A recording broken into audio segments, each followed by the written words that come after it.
Hey guys, tonight we're curling up in a cold, drafty stone room surrounded by thick walls, the scent of burning peat and the quiet creaks of timber under medieval moonlight. If you have ever looked at a picture of a castle and thought, wow, that looks romantic, then congratulations, your fingers have probably never gone numb indoors, because medieval castles were not cosy at all. In fact, without central heating, insulation or double glazed windows, most of them were borderline unlivable in winter. So tonight we're asking a strangely overlooked question. How did people sleep in medieval castles without, freezing to death? Spoiler alert, you probably wouldn't survive this. But before we go full frostbite and start layering imaginary wool tunics, take a second to like the video and subscribe, but only if you genuinely enjoy what I do here. It helps me keep making long, slow bedtime history for you, and I appreciate you being here. Also, what time is it where you are, and what city are you listening from? Always curious.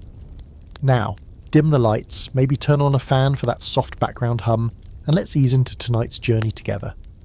You're standing at the entrance of a medieval stone fortress, let's say somewhere in northern England, maybe around the 13th century.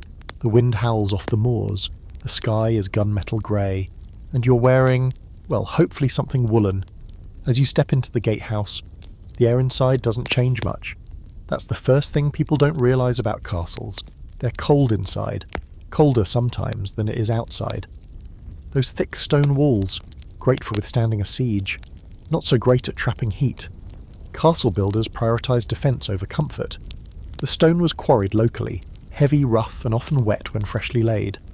In winter it absorbed cold like a sponge, and since most windows were basically glorified arrow slits, or, if you were fancy, covered in thin animal horn or oiled parchment, there was nothing resembling real insulation. No cosy alcoves, no soft drywall, just raw, brutal masonry from floor to ceiling. So the real question becomes not, how warm was it in there, but how the heck did anyone get any sleep at all? Let's head up a narrow spiral staircase, your torch flickering against the stone, and find your chamber. If you're lucky, red, noble, you might have a room to yourself. Sort of. The bedchamber was often attached to the solar, a semi-private living space for the lord's family. But it wasn't exactly a sanctuary. Cold draughts still slid through cracks in the stone. Mice scrabbled behind wooden panelling, if there was any. And at night, the temperature could easily drop below freezing. And yet people managed. Because they had to. Life wasn't about comfort, it was about survival. You adapt. Even in the grandest castles, rooms were designed for function, and that function was not feeling like a warm hug. Take Caernarfon Castle in Wales, massive, impressive, utterly chill-inducing. Rooms there were so frigid that nobles travelling from southern regions demanded extra servants just to haul in bedding and cloaks. Your breath fogged the air indoors. Stone fireplaces lined some walls, yes, but they were inefficient at best and dangerous at worst. We'll get into that later. Now imagine you're a castle servant. You're not sleeping in a chamber with a fireplace. You're on a pallet in the great hall, maybe curled near the hearth if you're lucky, with 5 other people snoring beside you. One of them kicks, one of them mutters in Latin. And your blanket smells vaguely like goat. Welcome to the Middle Ages, and yet for all this, people developed routines, systems, tricks, and the central trick was, don't sleep alone. Warmth came from proximity. Whether it was your family, your servants, or just a few dogs who weren't above snuggling for body heat. Personal space wasn't a thing. If anything, it was considered foolish to sleep by yourself unless you had a roaring fire, heavy drapes, and a bed stuffed with goose feathers. Speaking of which, the bed was a big deal. Even the simple wooden frames of poorer folk were raised off the ground, not for aesthetics, but for survival. Cold air settles. Sleeping on the floor meant courting frostbite, and in castles, the floor was often bare stone, maybe covered with rushes or straw that were swapped out when they became too rank with, well, medieval life. Now we can't talk about this without noting one of the most uncomfortable realities of medieval sleep. People just accepted the cold. There wasn't really another option. Cold was part of the air you breathed, the walls you leaned against, the beds you crawled into. To them, it was simply life. And they didn't sit around saying, gosh, it's chilly in here. They layered up, shared body heat, and figured out where the wind came through the stone so they could block it with something. Animal skins, draped wool, even their own cloaks. Here's a quirky fact for you. Some castle occupants reportedly slept with heated stones wrapped in cloth tucked under their bedding. Think of them like proto-hot water bottles, except they had to be heated in the hearth, carried carefully, and replaced before they cooled. And yes, sometimes they cracked and leaked soot or worse, but that was a small price to pay for not freezing solid by dawn. Now, what's debated among scholars, and this one's juicy, is just how cold it really was in some of these castles. Some argue that upper chambers stayed reasonably warm thanks to fires and tapestries. Others believe the chill was inescapable, and that most comfort came from mental fortitude, not actual temperature. The truth is probably somewhere in the middle. Some castles, especially later in the medieval period, had semi-insulated areas. Others, basically unheated bunkers with better views. So here you are, lying back on a mattress of straw, feathers if you're noble, listening to the slow crackle of fire and distant hoot of an owl. You're wrapped in 2 cloaks, wearing every layer you own, and someone else's toes are pressed against your shin. It's cold, but you're alive, and somehow asleep. You shift under the weight of rough wool blankets, and as the wind moans outside the castle walls, you start wondering what exactly you're sleeping on. Not just in or under, but literally what your body is pressing against right now. Because your mattress, unlike anything you're used to in the 21st century, is not full of memory foam or inner coils. It's probably full of straw. Or, if you're a bit fancier, feathers. But let's not get ahead of ourselves. Bedding in medieval castles followed the strict lines of the class system. Like pretty much everything else, if you were a noble, you got the softest, warmest, most labour-intensive sleeping setup. But even then, it wouldn't come close to what we'd consider comfortable today. You lie back listening to the low snap of the fire and try to imagine the construction of what's holding you up. First, the base. For most people, the mattress was a simple sack. Think a big pillowcase, stuffed with straw rushes or hay. You'd fluff it up, lie down, and maybe you wish you hadn't, because straw shifts. It pokes, it gets lumpy, it moulds if it gets wet, it harbours insects. But it's what you've got. And if you're lucky, it's cleanish and freshly stuffed, not the same flattened husk that's been reused for a year and smells faintly of the stable. Now, if you're rich, and let's say tonight for fun you are, you might get feathers. Goose feathers were the preferred filler for noble beds, but duck or chicken feathers could do in a pinch. The feather-stuffed mattress, called a palliasse, would be laid atop a wooden bed frame raised off the ground. This keeps you warmer, yes, but also helps avoid those oh-so-charming castle rats that skitter across the floor at night, sniffing for crumbs or cosy corners. Next comes the bolster, a long, firm pillow that runs the width of the bed. It props you up slightly, helps with posture, and sometimes separates bedmates if you're not quite feeling the whole share body heat thing. After that, sheets, if you had them. Linen sheets were a luxury. They were painstakingly woven and washed, usually with lye and river water, then dried on hedges or grass, leaving them sun-bleached but still pretty scratchy. The average peasant or servant probably skipped sheets altogether. Too expensive, too fragile. The blanket situation, though, that's where things get serious. You could pile them on thick. Wool, more wool, layered cloaks, sheepskins, and if you were really fancy, imported textiles like Flemish cloth or dyed coverlets. But again, wealth was everything. Your lord might be wrapped in a brightly dyed woolen blanket with embroidery along the edges, while your servant is curled up under a thin layer that might have once been a curtain. And it wasn't just what you slept on or under, it was also where. You might think of a bedroom as a private space, but in castles, rooms were often multi-purpose. The main chamber could double as a receiving room, a workspace, or even a dining area during colder months. That meant your bed wasn't just for sleeping, it was a throne, a statement, and yes, a battlefield against the cold. Let's talk about the fringe fact of the night. In some cases, nobles didn't even sleep on their beds alone. Not just because of spouses, but because they often brought in guests, not those kinds of guests, though that happened too.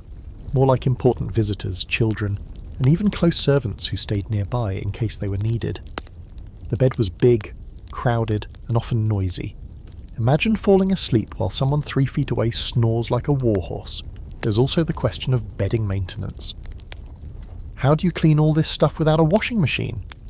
Well, you don't. Or at least not often. Feathers were expensive and delicate, so the mattress was rarely cleaned, more likely just aired out. The outer bedding could be washed seasonally depending on access to water, soap, and free labour. And of course, bed linens were status symbols, clean ones especially, so people showed them off, literally paraded them around. Look at my dazzlingly white sheets, they seem to say, and know that I am better than you. But don't assume peasants just slept in filth. That's a popular myth, but even the working class had systems. Straw bedding might be refreshed every few weeks, with herbs like lavender or chamomile thrown in, not for romance, but to mask odour and repel pests. It wasn't five-star luxury, but it wasn't total squalor either. Now, here's where scholars get into a little back and forth. There's debate over just how soft medieval bedding really was for the upper class. Some historical inventories list feather beds, here silk coverlets, and beds of estate with velvet canopies and gold-threaded hangings. Sounds lavish, right? But others argue that these were showpieces, not for sleeping but for impressing. The actual beds used at night? Probably simpler, more functional, less embroidered. Think of it as medieval Instagram versus reality.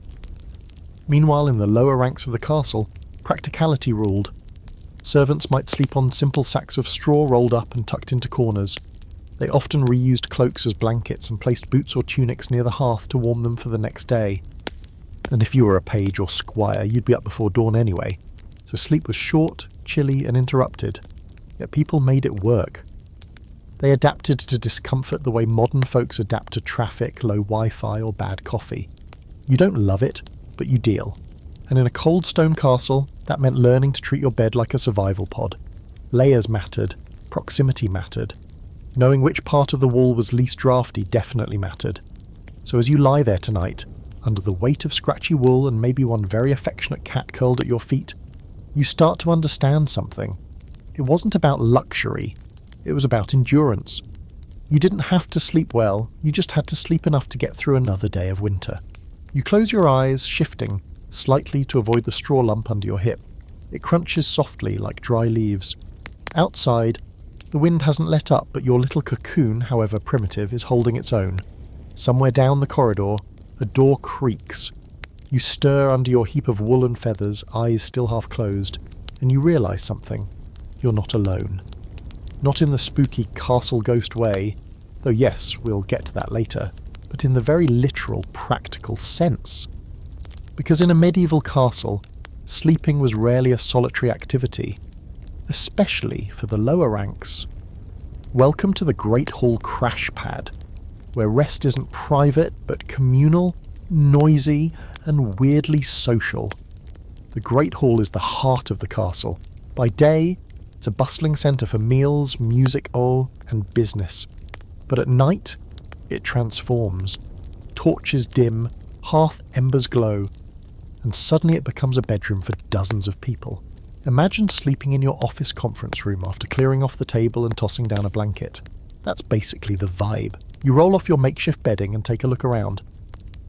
The rushes on the floor, scattered hay, herbs, and sometimes old straw, are meant to soften the surface and soak up spills. In reality, they're itchy, probably damp, and may contain something that once belonged to a chicken. Still, they're better than cold bare stone. Servants, guards, kitchen staff, travelling minstrels.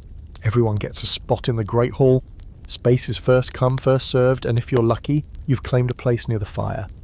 Not too close, embers can start cloaks smouldering, but close enough to feel some of the warmth before it fades around midnight. People bunch together. Feet stick out from cloaks. There's coughing, muttering, even the occasional dream shouting. It's like a giant human puzzle made entirely of snores, elbows, and woolen tunics. And yes, you're sleeping in your clothes. Everyone does. Night clothes exist, long linen shifts mostly, but they're reserved for the well-off or the meticulous. For everyone else, what you wore during the day is what you sleep in. Layered tunics, hose, maybe a cap to keep in the heat. It's not comfortable, but again, comfort isn't the point. Surviving the cold is. The lighting in the hall dims until there's just a glow from the hearth and a few guttering wall sconces. You pull your cloak tighter and lie back down, this time resting your head on a bundled-up tunic serving as a pillow. Someone a few feet away lets out a snort that echoes off the stone. You try not to laugh. Here's a quirky tidbit. Some castles kept their dogs indoors at night, not just for protection, but for warmth. If you're on good terms with the kennel master, you might get a hound to curl up beside you, radiating blessed body heat. On the flip side, if you're on kitchen duty, you might end up near the scullery door, where every gust of wind creeps in like a thief. People did what they could to carve out personal space. Maybe a bench to lean against, a curtain strung up for a little privacy. But in the Great Hall, privacy is relative. You can hear everything, the crack of someone's joints as they roll over, the soft fart of a dreamer nearby, the faint buzz of a noble upstairs shouting for wine, and yet, this is normal, expected, even comforting in its own strange way, because you're part of a group and warmth means numbers. Now, there's a running scholarly debate about how much time people actually spent sleeping in the Great Hall. Some historians argue it was only the lowest servants or temporary guests. Others suggest it was common for much of the household to bunk down there, especially in winter when heating individual rooms was impractical. The likely truth, it varied. Big castles with more resources could afford to house servants in attics or side chambers, but smaller or more utilitarian keeps, communal sleeping all the way. There's a rhythm to it. You start to doze, someone stokes the fire. A baby cries in the corner. Yes, even infants were bundled up and brought into the hall on cold nights, swaddled tight like burritos. The air smells like ash, wool and old stew. And under all that, something oddly earthy and human. A scent of shared existence, unfiltered. You shift again, trying to find a soft spot on the floor, and consider how people handled midnight needs in this setup. Quietly, mostly. Chamber pots might be tucked away behind furniture. Otherwise, it was a cold walk to the garderobe, the castle's privy. More on that nightmare later. Most people just held it till morning or didn't, which is why you don't walk barefoot in the hall, ever. The Great Hall wasn't just for lower-ranking folks, either. During festivals or feasts, even guests of some status might be offered a place here, especially if all the chambers were full. Picture it. You show up to a grand banquet, eat your fill, drink 3 too many goblets of spiced wine, and then are handed a bundle of linens and told, good luck finding a warm spot by the wall. Still, even in its roughness, the Great Hall served a purpose. It was central, relatively safe, and crucially it held heat better than upper floors. Warm air rises, yes, but so does cold air sink at night through old wooden beams. Plus, being close to the kitchen and the hearth gave this part of the castle a small advantage when it came to not dying of frostbite in your sleep.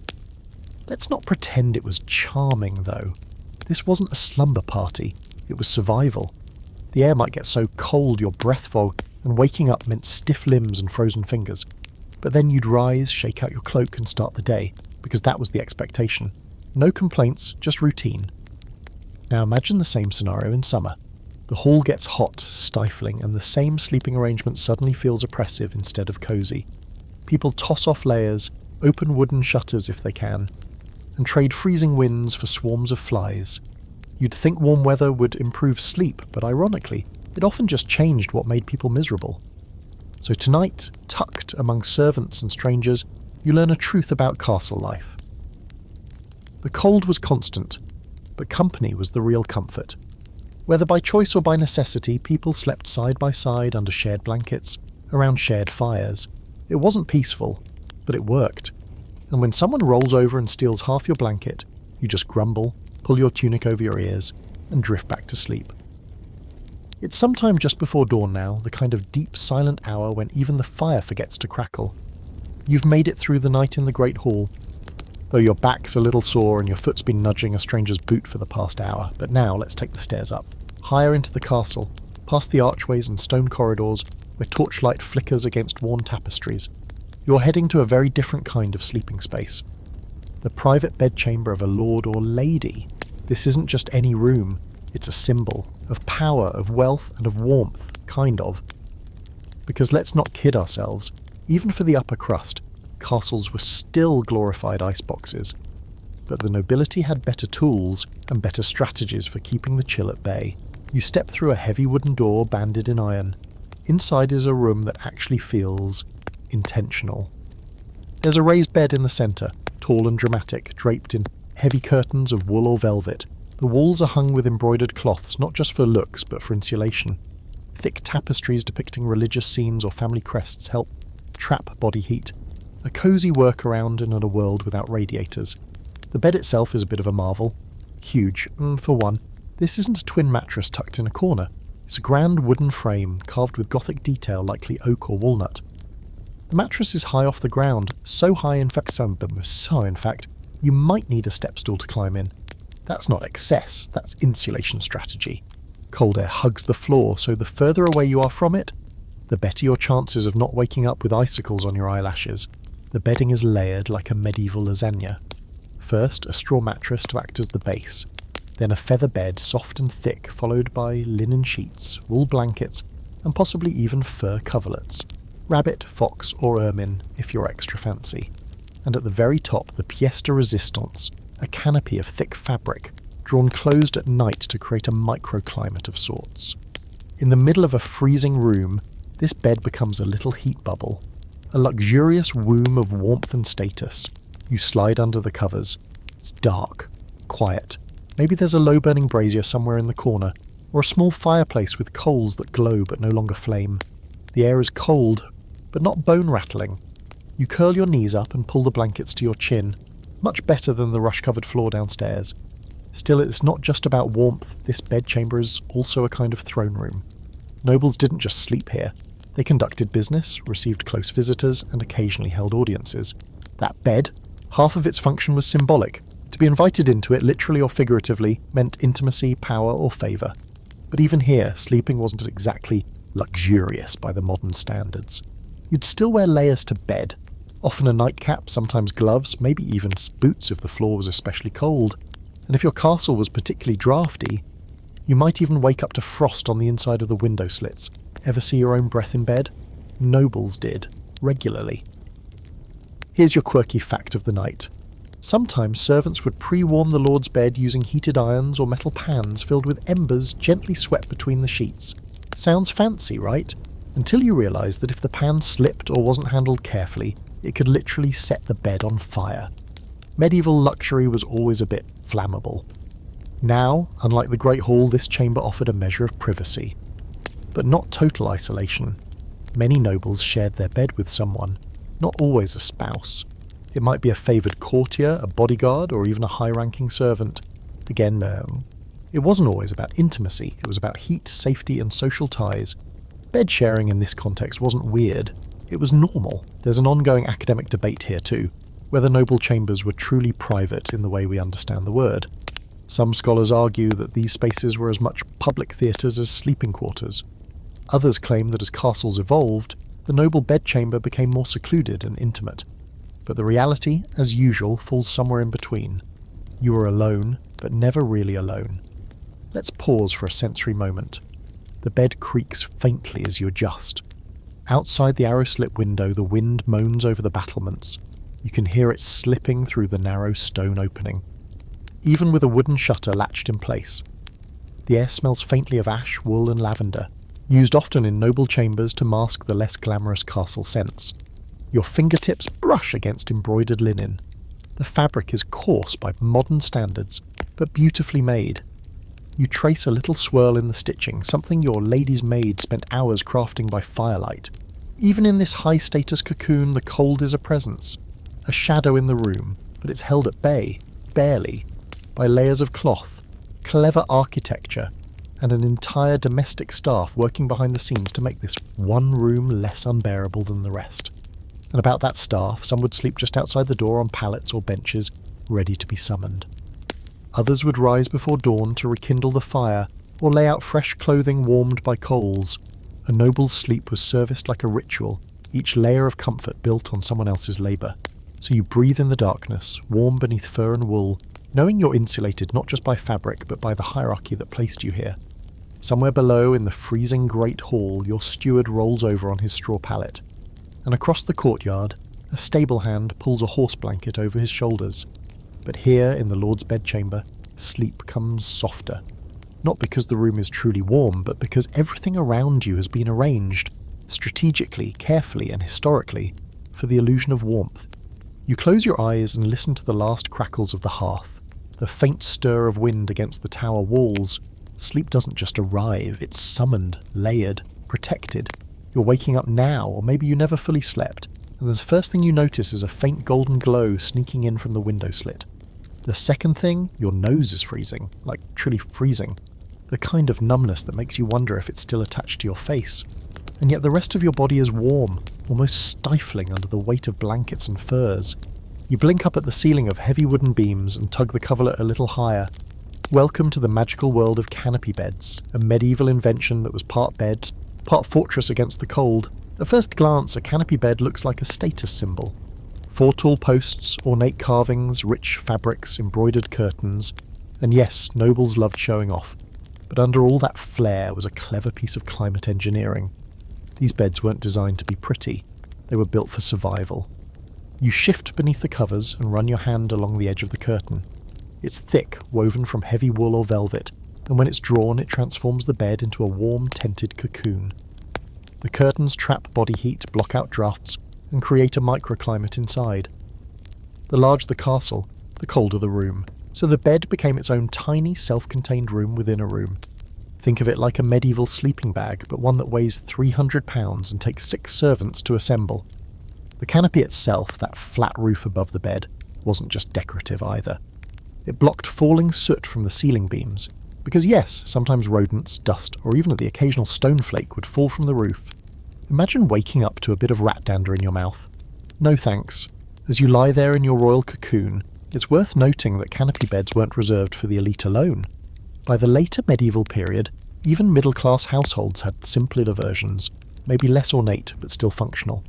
A basic wooden frame, a linen canopy, and woven drapes could mean the difference between waking up refreshed or waking up half-frozen and grumpy. And while we're here, let's pull back the curtains, literally, and peek at one of the more curious facts about medieval beds.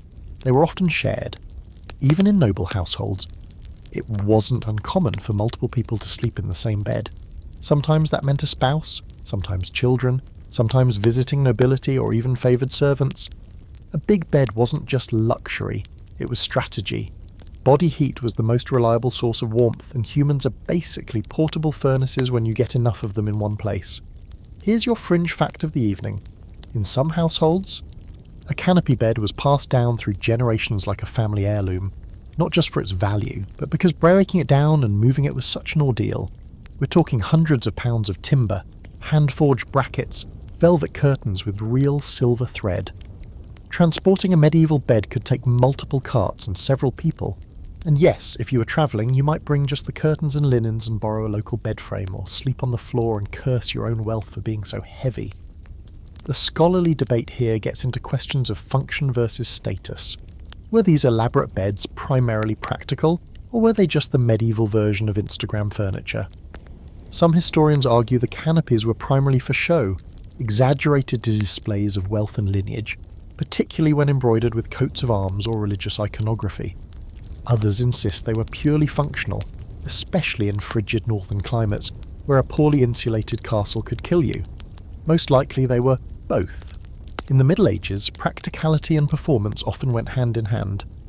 Let's settle back under the covers and really feel it. The heat of your own breath warming the little space between your face and the blanket, the musty scent of wool, the heavy sconce broken only by the occasional pop of embers or distant echo of a gate being opened below. This is comfort, medieval style. Not because everything is soft or clean or peaceful, but because everything isn't. And yet you've managed to carve out a corner of warmth, privacy, and stillness inside a stone fortress designed for war. And even in this moment of relative luxury, you'd still be sleeping with layers. Not just blankets, but actual clothing. A linen shift, a woolen undershirt, maybe even hose if you were especially sensitive to the cold. Taking off all your clothes to sleep? That was madness. Only something done in summer, or in poetry, not in a room where the temperature could drop low enough to freeze the water left in a jug beside the bed. You glance toward the foot of the bed. In some chambers, there'd be a warming pan, a metal container filled with glowing embers passed between the sheets before bedtime. They left behind a trail of dry heat and the faint smell of scorched linen. Used incorrectly, of course, they were small disasters waiting to happen. But used right, they could make all the difference between a restful night and a miserable one. And when you think about it, the canopy bed was more than furniture. It was a lifestyle, a barrier between you and the harsh reality outside the curtains, a space where you could pretend, just for a few hours, that the world wasn't cold, chaotic, and occasionally full of screaming peasants and rebellious cousins. It was control, comfort, and warmth. You roll over slowly, listening to the gentle rustle of fabric. The bed frame creaks softly, and outside the first notes of birdsong filter in through the narrow window. It's still too early to rise, but already the castle is waking.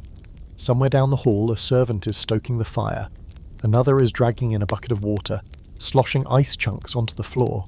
But for now, inside your thick-curtained bed, the cold is just a rumour, a whisper against the edge of your woolen world. You close your eyes again and let it fade. You wake again just as the sunlight really begins to filter through the high slit in the stone wall, a thin cold beam laying across your blanket like a blade of winter itself. You're stiff. Sure, your shoulder aches a little from lying on your side too long, but the bigger issue is the slow realization that it's cold. Colder than it was an hour ago, somehow. Your breath puffs visibly in front of your face. It curls up toward the canopy, lingers for a second, then vanishes into the shadows. And you realize the fire must have gone out. Time to do what every person in a castle dreads on mornings like this. Get out of bed. You lift the corner of the heavy coverlet and instantly regret it. The cold rushes in, slicing through your layers of linen and wool like you're wrapped in gauze instead of garments. Your toes curl reflexively as they meet the icy air. Every hair on your arm stands on end. But still, you swing your legs over the side of the bed. This is where you learn the true secret of surviving medieval winters. You don't sleep naked. You layer up or freeze. Most people today picture medieval folk sleeping in some romantic white nightgown, all flowing sleeves and embroidered collars, probably lit by candlelight and the soft sound of a lute in the distance. Yeah, no. While nightgowns did exist, especially for women of wealth or high status, they weren't delicate. They were functional, linen or wool depending on the season, and always designed with one thing in mind: heat retention. You're already wearing a long linen shift, probably a second woolen layer over that. Your legs are clad in wool hose, stitched tightly to trap warmth. If you're especially prudent or a chronic overthinker, you might also be sleeping in a pair of soft leather slippers or felted boots. And over everything, a nightcap, because if you've ever slept in a cold room, you know your ears are the first to go. And let's be real here. If you were truly desperate, you'd sleep in everything you owned. Cloaks, doublets, gloves, even a hood. Medieval people weren't concerned with looking good while they slept. They were concerned with waking up alive. So if you picture yourself curled up in your noble bed, swaddled in 6 layers and a fur-lined cape, looking more like a burrito than a person, you've got it right. Servants, of course, didn't get to dress quite so elaborately for bed. They often reused the same garments day and night. A tunic by day was a sleeping shirt by night. Wool cloaks doubled as blankets. And if you were lucky, you got to dry your socks by the fire before turning in, because there's nothing worse than cold, wet feet on a stone floor at 2 a.m. Let's not forget the peasantry either. Those who lived near the castle or worked within its walls but didn't sleep inside its fortified rooms. Their bedrooms were usually lofts above animals, which sounds terrible until you realise that livestock generate heat. A small cottage with a cow in the lower floor? That's free living insulation. People slept on platforms above pigs and goats and woke up warmer than some barons. Here's your quirky medieval fact of the night. Some people literally slept with animals. Not metaphorically, not romantically, just functionally. A small dog tucked under the blankets wasn't just a pet, it was a biological hot water bottle. And chickens, surprisingly warm. There are written accounts of families cuddling chickens in their bedding to share warmth during the most brutal winters. Think of it as the original weighted blanket, but feathered and sometimes noisy. Now, if you're wondering whether they ever overdid it with all this bundling, the answer is yes. There's a record of one English nobleman who wore so many layers to bed, including a leather belt for protection, that he had to be cut out of his clothing in the morning after he fainted from heat exhaustion. So yes, layering was key, but balance was essential. This leads us into a lovely academic tug-of-war over just how cold these castles really were. Some historians suggest that while the stone structures were drafty, the presence of tapestries, carpets and consistent fires kept them moderately livable, especially in well-staffed estates. Others argue that even the most extravagant castles were essentially giant refrigerators in winter, with isolated warm pockets that vanished the moment you left your bed or fire. Archaeological studies of castle walls and hearth placement offer evidence both ways. Some rooms were built with passive solar heat in mind, southern exposures, narrow windows, thick insulated shutters. Others were clearly designed by people who thought wind chill was a personality trait. But whether it was a bit nippy or actively trying to kill you, the outcome was the same. Medieval people dressed for bed the way you dress for a hike through the Alps. If you were poor, you learned how to survive it with what little you had.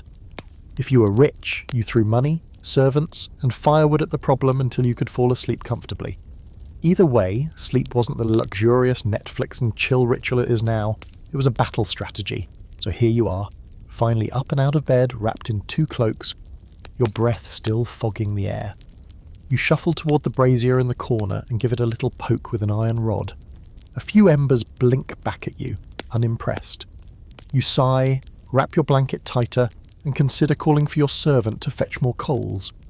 But then again, they're probably still asleep on the cold floor outside your door. You peer out your narrow window. The courtyard below is covered in frost.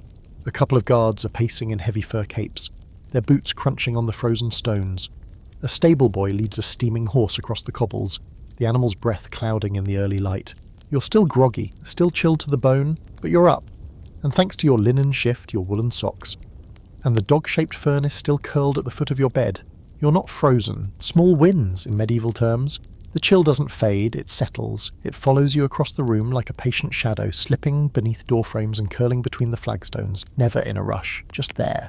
You know what you need now, fire. Not just a few leftover embers and hopeful body heat, but a full crackling blaze that could make you feel human again.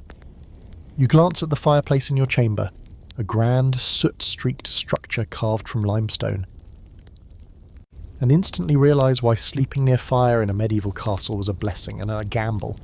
You pad over slowly, wool-wrapped feet silent on the floor. The hearth is big. Bigger than it needs to be, really, nearly as tall as you are, with a wide-open mouth framed by sewn pillars and black as night inside from years of soot and smoke. It's out now, of course, just a few sleepy coals and the whisper of heat that once was. The ash is soft and fine, a grey snowbank waiting to be stirred.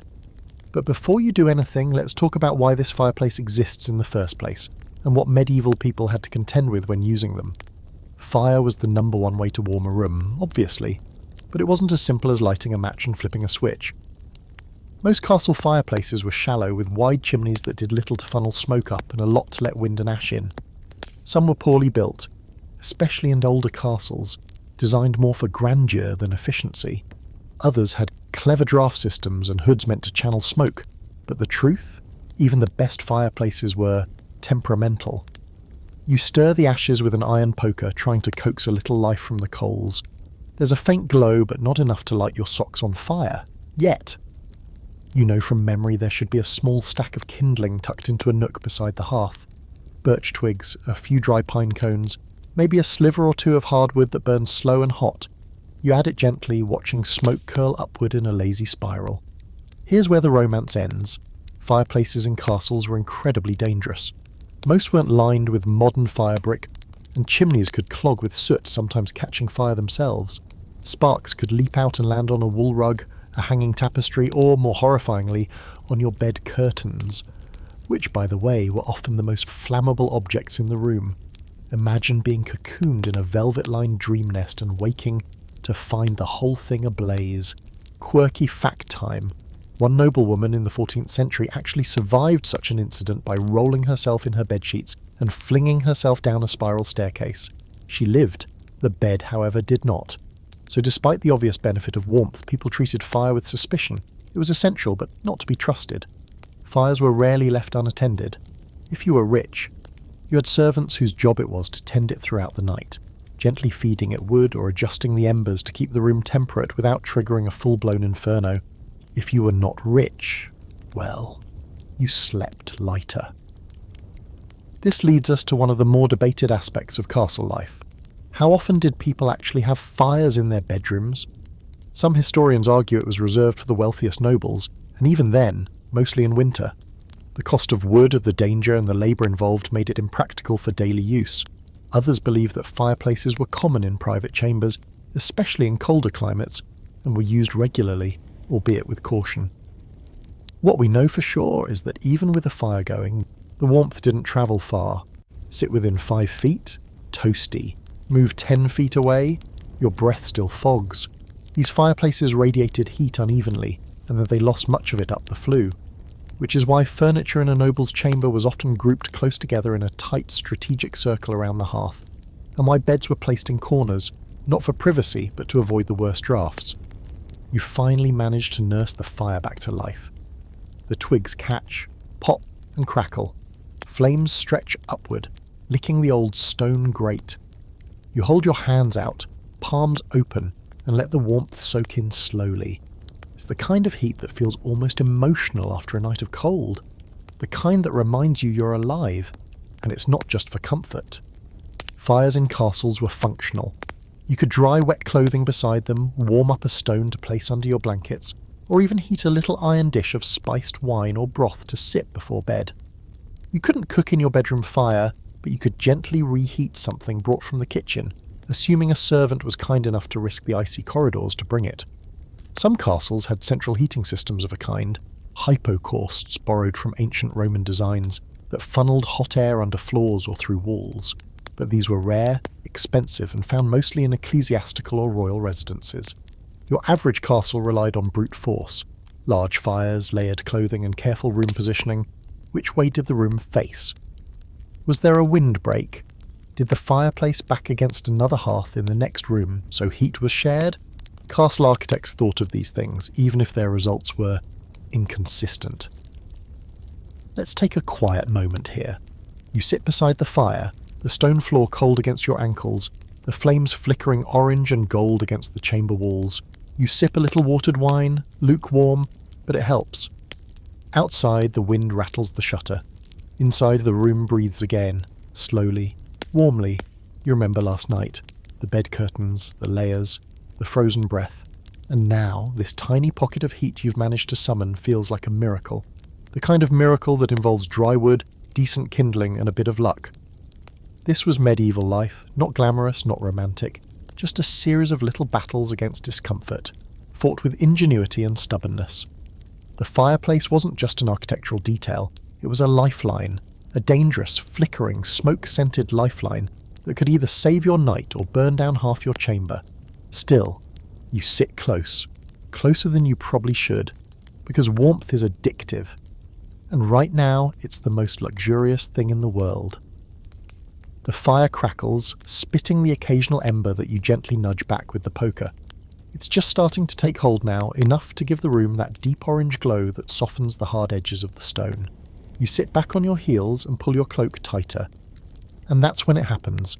A knock at the door, too gentle to be urgent. A moment later it creaks open, and a sleepy face peers inside. One of your chamber servants, face still puffy from sleep, holding a bundle of fresh linens and, more importantly, news. "My lord," she says, "the steward requests your presence at breakfast." You nod, wave her in, and what you don't say is thank the gods someone else was warm enough to wake up first. As she shuffles about the room, pulling back the curtains from the bed, laying out a clean tunic, you glance toward the hearth. Another day, another frost. And just before the servant leaves, you notice what she's doing, setting up a low, straw-stuffed pallet near the foot of your bed. That's where she slept last night, on the floor, near the door, in case you needed anything in the night. And just like that, you're reminded of another strange truth about sleeping in medieval castles. People didn't sleep alone, not even the ones who slept alone. Because in this cold, cavernous world of stone and wind, warmth meant people, and in the absence of people, you might as well be sleeping outside. Let's talk about bed sharing. It wasn't just about comfort. It wasn't about affection. It wasn't even always about status. It was about not dying of exposure. Bed sharing in the Middle Ages was extremely common, not just for couples, but for siblings, servants, travellers, journeyers, and even strangers. Inns offered shared sleeping spaces, where you might be assigned a bed with someone you'd never met. It wasn't weird, it wasn't scandalous, it was just practical. In fact, it was so expected that not sharing a bed was often seen as antisocial, or suspicious. In castles, noble families often shared beds with younger children, especially in winter. Servants shared with one another in shifts, sometimes 3 or 4 to a mattress, and personal attendants? They might sleep on a nearby bench, stool, or fur rug, close enough to hear their master breathe, and just far enough not to make it awkward. You glance again at the pallet near your bed and try to imagine sleeping there, and it's thin, barely padded, but placed close to the wall where there's less draft. The servant probably curled up with a cloak and maybe a hot stone wrapped in cloth, one of those little medieval tricks passed down through generations. You know what it's like to sleep beside someone like that. The warmth slowly building between your bodies, the space under the blanket becoming its own private furnace. And here's the thing, people embraced it. The medieval mind didn't draw sharp lines between intimacy and practicality. Sharing a bed wasn't an invitation for anything beyond survival. Sure, sometimes romantic liaisons happened, But so did arguments, strolling, kicking, and blanket theft. People learned to live together in close quarters because they had to. Heat was a team sport. Want a strange little fact? In some noble households, even ambassadors or royal guests were offered a spot in bed with the lord or the lady of the house, not as a romantic gesture, but as a sign of trust and political alliance. Nothing said we're on good terms, quite like snoring shoulder to shoulder under the same fur coverlet. And among the lower classes, bed sharing was downright ordinary. A peasant family might all cram into a single bed in the winter. Parents, children, and sometimes even livestock. Not because they lacked beds, though they often did, but because spreading out meant spreading the heat too thin. Huddling together was the smart option, the only option. Of course, not everyone was thrilled about it. There are old letters and records of people complaining about their bedfellows, about how much they moved, talked in their sleep, hogged the blankets. There's even an account of a young nobleman refusing to share a bed with a knight he considered too sweaty and impolite. That said, he ended up sharing anyway. The cold doesn't care about your standards. Now here's a little academic debate to warm your morning. Some scholars argue that bed sharing in the medieval period wasn't just common, it was central to understanding medieval social bonds. Sleeping beside someone, they say, was a form of trust, even the power. A lord who let a servant sleep in the same room or in the same bed was signalling closeness, dependence, or favour. Others argue that it was purely logistical. Too few beds, too many bodies. The truth, probably both. Like most things in history, meaning layered itself over necessity. You pull your cloak tighter and wander down the hall still thinking about it. Somewhere in another wing, servants are stirring, and you can hear the clatter of pots, the low drone of conversation as people start their day. You pass an open door and catch a glimpse of a knight still half asleep in his chamber, sharing a narrow bed with his squire, both of them snoring in opposite directions. It's not unusual. No one comments, no one cares. You reach the stairs and feel a sudden gust of cold, updraft from the lower levels maybe. You quicken your pace, holding your hands to your face like a makeshift heater, and all you can think about now is how you'll get through another freezing night tonight.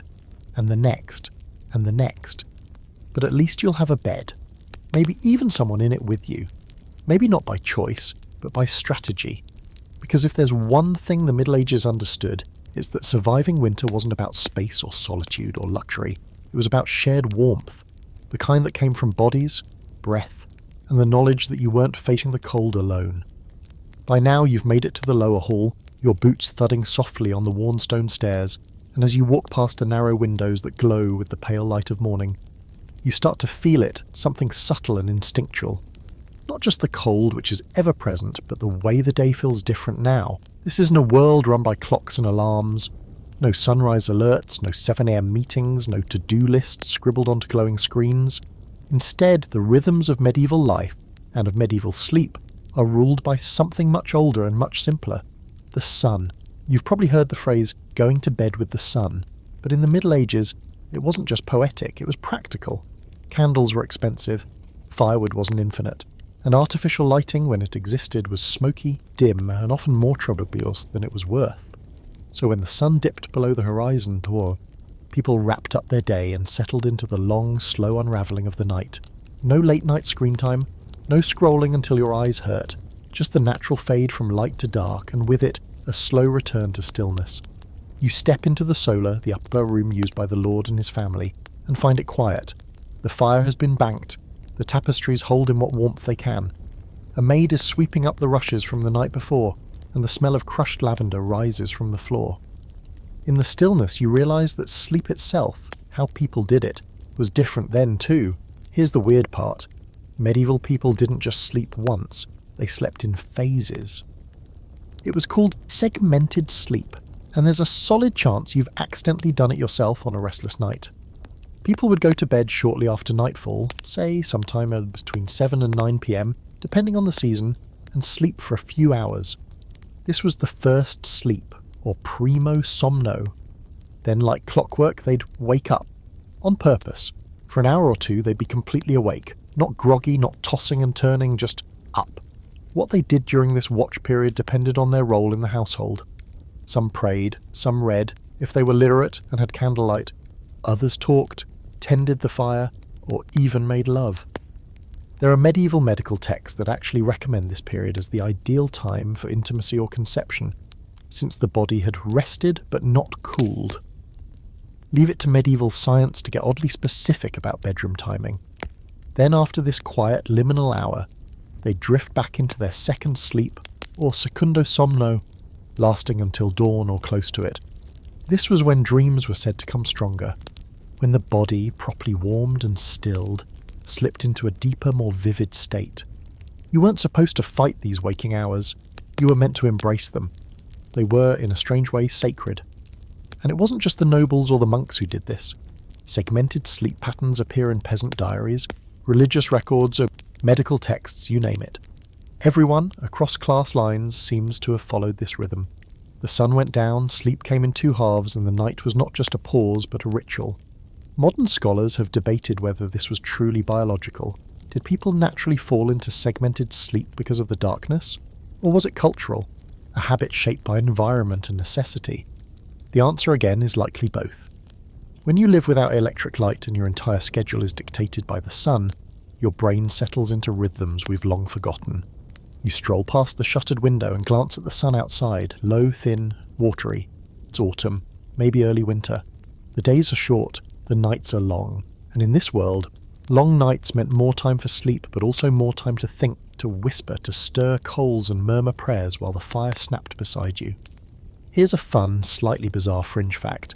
Some medieval people actually liked the waking period between first and second sleep so much that they stretched it into something almost social. They'd visit neighbours, walk to nearby homes by lantern, or share wine and stories in a quiet hall before returning to bed. Night wasn't feared, it was embraced. A strange, gentle in-between where the world seemed softer.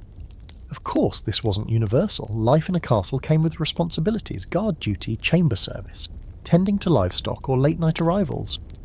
Some people didn't get to follow the two-sleep cycle. They slept in shifts, like modern nurses or night watchmen. And if you were a kitchen servant, odds were good you had to be up before dawn, prepping for the day before others stirred. But still, the idea of segmented sleep shaped medieval nights more deeply than most people realise. You think back to last night, when the fire faded, when the silence crept in.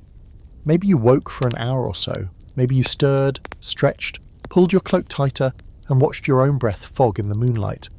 That moment, half-conscious outside of time, wasn't an accident. It was exactly what medieval people expected. It was part of the design. And maybe, just maybe, they were onto something. Because in those liminal hours between first and second sleep, there's a kind of peace we rarely allow ourselves anymore. No screens, no noise, just the rustlings of the blankets, the occasional creak of the wood, the quiet murmur of someone else stirring in their sleep. A time to reflect, a time to be between. You head toward the stairs again, passing a sleepy steward clutching a ledger, and he nods in that half-aware way of someone still blinking off his second sleep. You nod back, and somewhere in the back of your mind a thought lingers. Maybe we've got sleep all wrong now. Back then no one fought their rhythms. No one blamed themselves for waking up at 2 a.m. They just lit a candle, wrapped a cloak tighter, and waited for sleep to return like a friend knocking at the door. And when it did, it was softer, quieter, more forgiving. By now, the sun has cleared the misty horizon and is sending streaks of light across the castle's inner courtyard, illuminating patches of hoarfrost like scattered diamonds.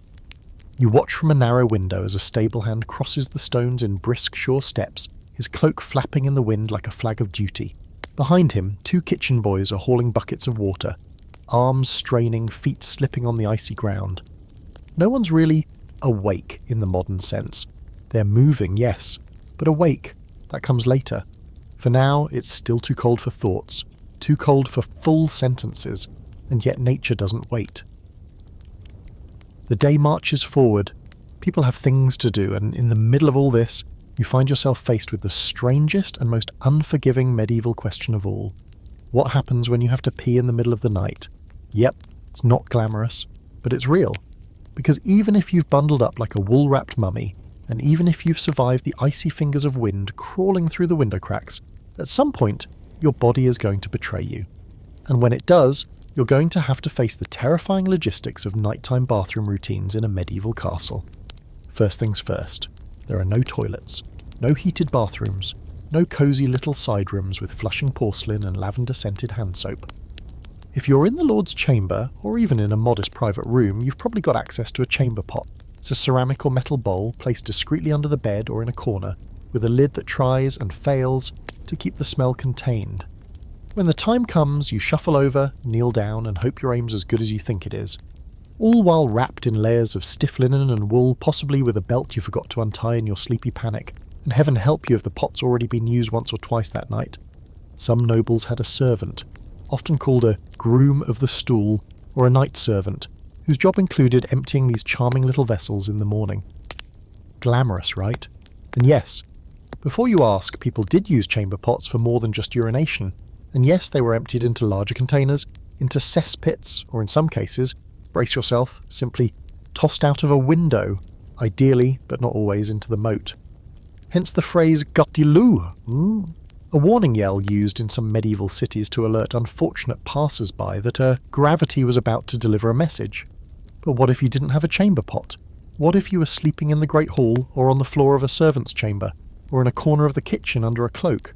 Then you had two options, both terrible. You either held it and suffered, or you braved the cold stone corridors and made your way to the guardrobe.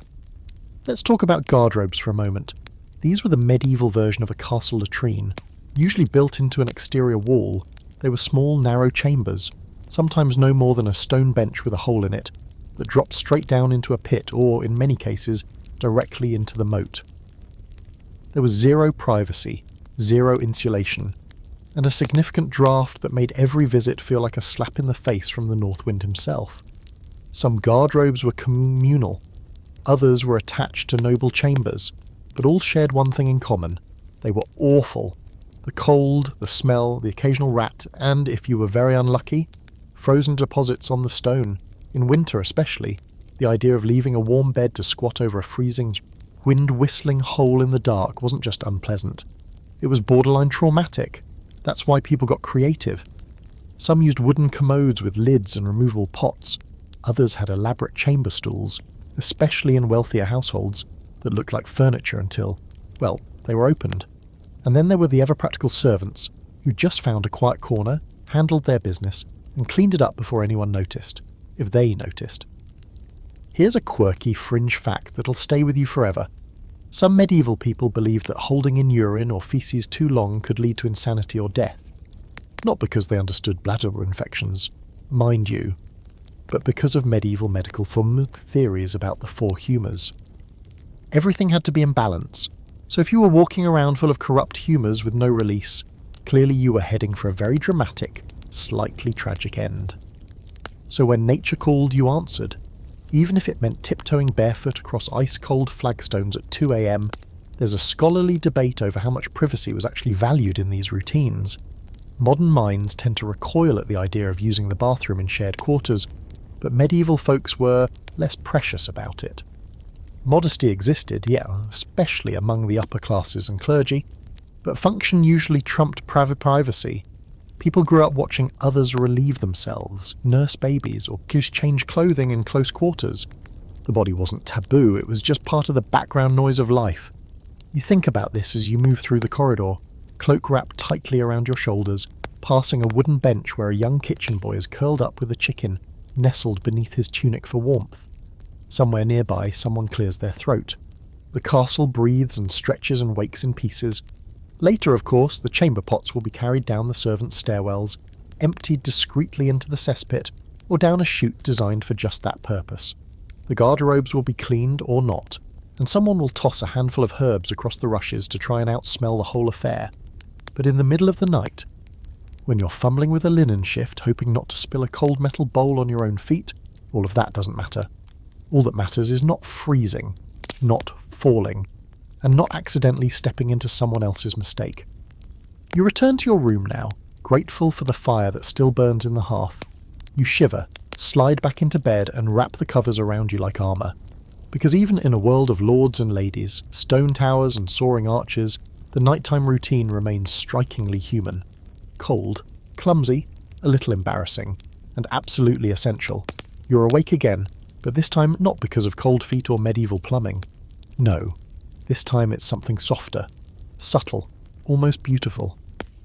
As the sun continues its slow, reluctant climb above the horizon, the castle comes alive with sound.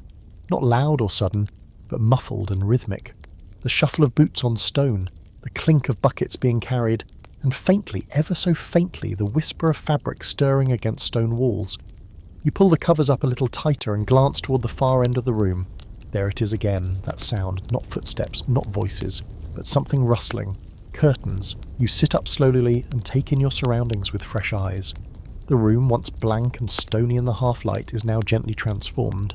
Thick patterned hangings cover the walls, deep reds and golds, forest greens and navy blues. Worn and faded at the edges, but still vibrant in places. They hang like enormous blankets, lining the walls of the chamber like insulation. Not decorative fluff, but a calculated defence against winter. These are winter curtains and wall hangings, and they are the unsung heroes of castle warmth. From a distance they're pretty. Up close, they're functional, heavy wool, layered linen, sometimes even fur. Tapestries weren't just there to show off biblical scenes or family heraldry. They were the medieval version of thermal wallpaper. Because when the wind hit those outer stone walls, and it always did, these massive fabric panels were the only thing standing between your bedchamber and the bite of the elements. You slip out of bed and shuffle toward the wall. The hanging sways slightly as you pass, like it's breathing with the room. You press your hand against it, and behind the thick fabric you can feel the stone, ice cold to the touch. Without the wall hanging, your entire chamber would be one long draught, and you'd be lying in bed wondering why your teeth were chattering despite 4 layers of bedding. People today think of castles as grand, opulent places, and in many ways they were, but underneath the luxury they were clever machines for surviving climate. Wall hangings weren't decoration, they were technology, early home insulation, and for the people who spent their nights curled up in these drafty towers, they weren't optional. You cross the room, passing more of these tapestries, some are stiff with age, others soft and recently repaired. Most of them were hung during the colder seasons and taken down when the days grew warmer. There were different kinds for different functions. A thinner, decorative tapestry might live above a hearth or behind a chair, but the serious ones, the winter curtains, those were backed with wool or fur, sometimes even leather, and hung along exterior walls, windows, and draught-prone corners. Sometimes they were suspended on rods, sometimes tacked directly into the stone. In a few wealthier households they were custom-sized for each room, trimmed with velvet or dyed with rare pigments, reds made from crushed insects, blues from lapis lazuli. And yes, that meant some of these glorified blankets were worth more than a peasant's yearly wages. But let's not get distracted by price tags. What mattered was that they worked. Here's a fun fact to toss into the cosy mix. There were even specific textiles known as arras, named after the French town famous for their production, which were so synonymous with wall hangings that Shakespeare himself would later use the term. You might remember the infamous scene in Hamlet where Polonius hides behind the arras. What he was hiding behind was a heavy wool tapestry. Possibly wool, definitely draft resistant. Not the worst place to eavesdrop, or get stabbed apparently. But wall hangings weren't just for nobles. You'd find versions of them in less prestigious homes too, though they might be simpler, rougher, more practical. In a castle kitchen, for example, you might find an old wool curtain nailed over a doorway to keep heat from escaping. In a servant's chamber, perhaps a patched-up old tapestry covered the single window, keeping the wind from whistling straight into the room. Function over form, always. And while they did their job, wall hangings also played another role, quiet. A stone room echoes. It amplifies. Conversations, footsteps, arguments, even on prayers, everything bounces off the walls like a voice in a cave. But with tapestries in place, the room changes. The acoustics soften. You can whisper and not worry that the entire hall will hear you discussing your cousin's very suspicious hunting accident. It added not only warmth, but privacy. Some scholars suggest that tapestries also absorbed smells, which if you've ever visited a livestock-adjacent village in midwinter, you know is not a minor benefit. The wool and cloth fibres would absorb some of the cooking smoke, body odour, and the general mustiness of castle life. It wasn't a perfect fix, but it helped. There's a bit of an ongoing academic spat about whether these hangings were a sign of wealth first or practicality first. Did people cover their walls because it was warm or because it looked elite? The answer, like most things in medieval life, is yes. If you were rich, you showed off, but you didn't show off with something useless. You picked a status symbol that also kept you from freezing. And if you were poor, you copied the idea in the most affordable way possible. A plain wool blanket, dyed with onion skins, nailed to the inside of your cottage. You run your hand along the edge of one hanging. It's old, edges fraying, embroidery half faded, but there's something comforting about it. A textile that's seen generations of sleepless nights, harsh winters, secret conversations, and maybe a few things you're better off not knowing about. You step back toward the bed and let the curtain fall still behind you. The room is warmer now, not because the fire is stronger, or because the sun has suddenly decided to be useful, but because the walls are wrapped in something ancient and thoughtful. Cloth armour against the cold, and when night falls again, and the wind howls over the battlements and under the door, you'll be glad those hangings are there. Holding the warmth, holding the silence, holding the night at bay. You spend the day as best you can, layered in wool, avoiding the worst of the drafts, eating hot porridge that's somehow both too thick and too thin at the same time, and now the sun is falling once more, slipping behind the battlements in that lazy, golden way it does in winter. The temperature begins to drop again, not all at once, but in steadily, as if the air itself is exhaling. And with it, the castle shifts. The servants move faster, torches are lit, heavy doors are pulled shut, and quietly, without announcement, the building begins preparing for the night ahead. You've made it back to your chamber, tugging your cloak tighter around your shoulders. The fire is already going. It's not roaring, but someone's clearly thought ahead and laid it with care. You feel the heat before you even see the flames, and as you glance toward the door you notice something else. A small bedroll just to the side, low to the ground, right next to the threshold. A little nest of straw, a thin blanket, and a shape curled beneath it, breathing softly. Your servant. You stand still for a moment, watching the subtle rise and fall of their body. They're sleeping there not because there wasn't room elsewhere, but because it's their job, because this is what servants often did in castles, sleep by the door like quiet sentinels, half resting, half waiting. It's one of those small unspoken systems of medieval life. Nobles had bedchambers, nobles had beds, but they also had attendants, pages, chambermaids, squires, who stayed close by, often within arm's reach. Not for companionship, and not always for warmth, but for function.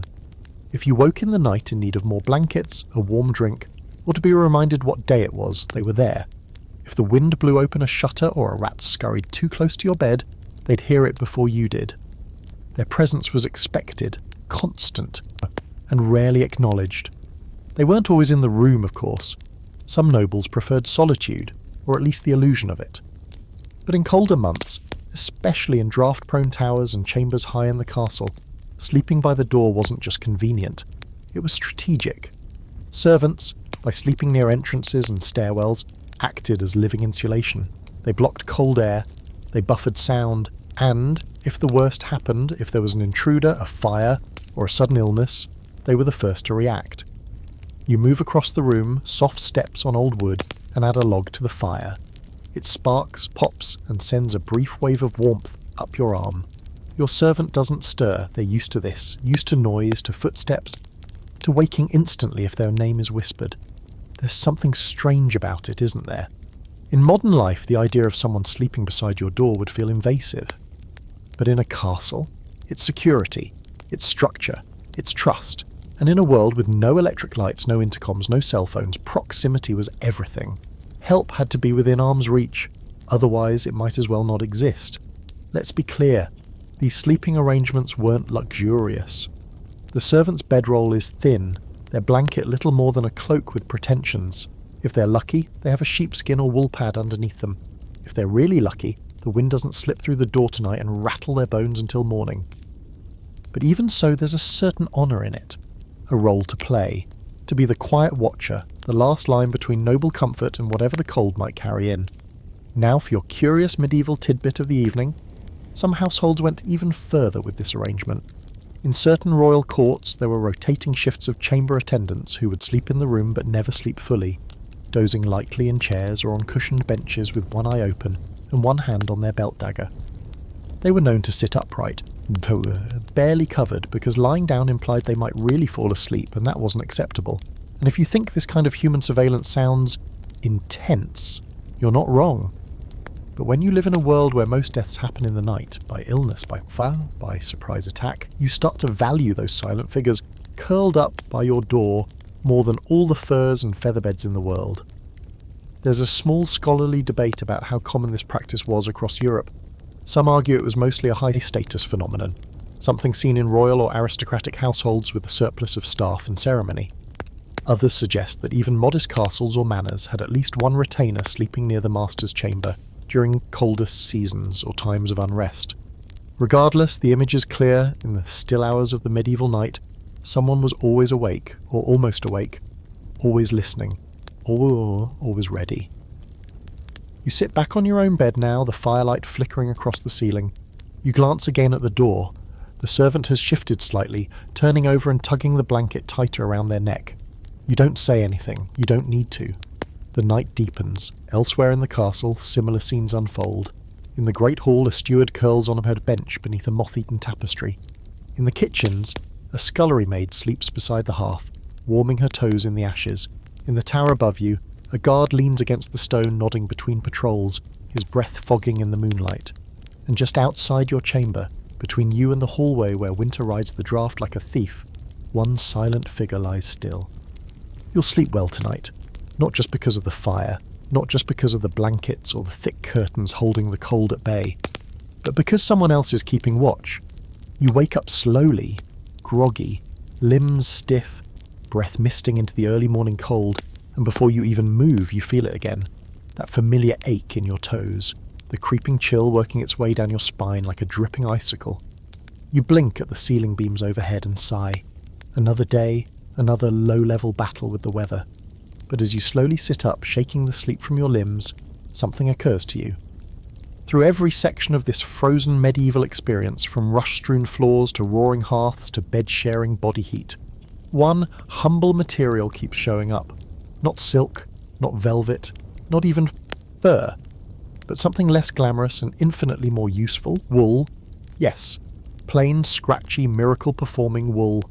The true unsung hero of the Middle Ages. You might think of it as just the sad cousin of cashmere or that thing your grandma knit into uncomfortable sweaters. But here, in this stone-cold castle where survival is a daily strategy, wool is everything. From socks to blankets to sleeping tunics, wool isn't just a textile, it's a lifestyle. You stand now, feet hitting the stone floor with a little jolt, and the first thing you do is reach for your chausses, tight-fitting woolen hose that you awkwardly wrestle up each leg like medieval yoga pants. They're stiff, they're itchy, and they have a distinct smell that suggests they've been worn 1 or 10 too many times without a proper washing. But they're warm. Gloriously, functionally warm. And that's enough. Next comes the undertunic, also wool, then the overtunic. Guess what? Wool. You throw on a cloak, thicker, darker, slightly damp from yesterday's walk to the stables, and again, yes, wool. The only part of your ensemble that isn't wool is the leather belt you cinch at the waist and the thin linen shirt underneath that barely qualifies as insulation. Everything else? One big wearable sheep. And you're not alone.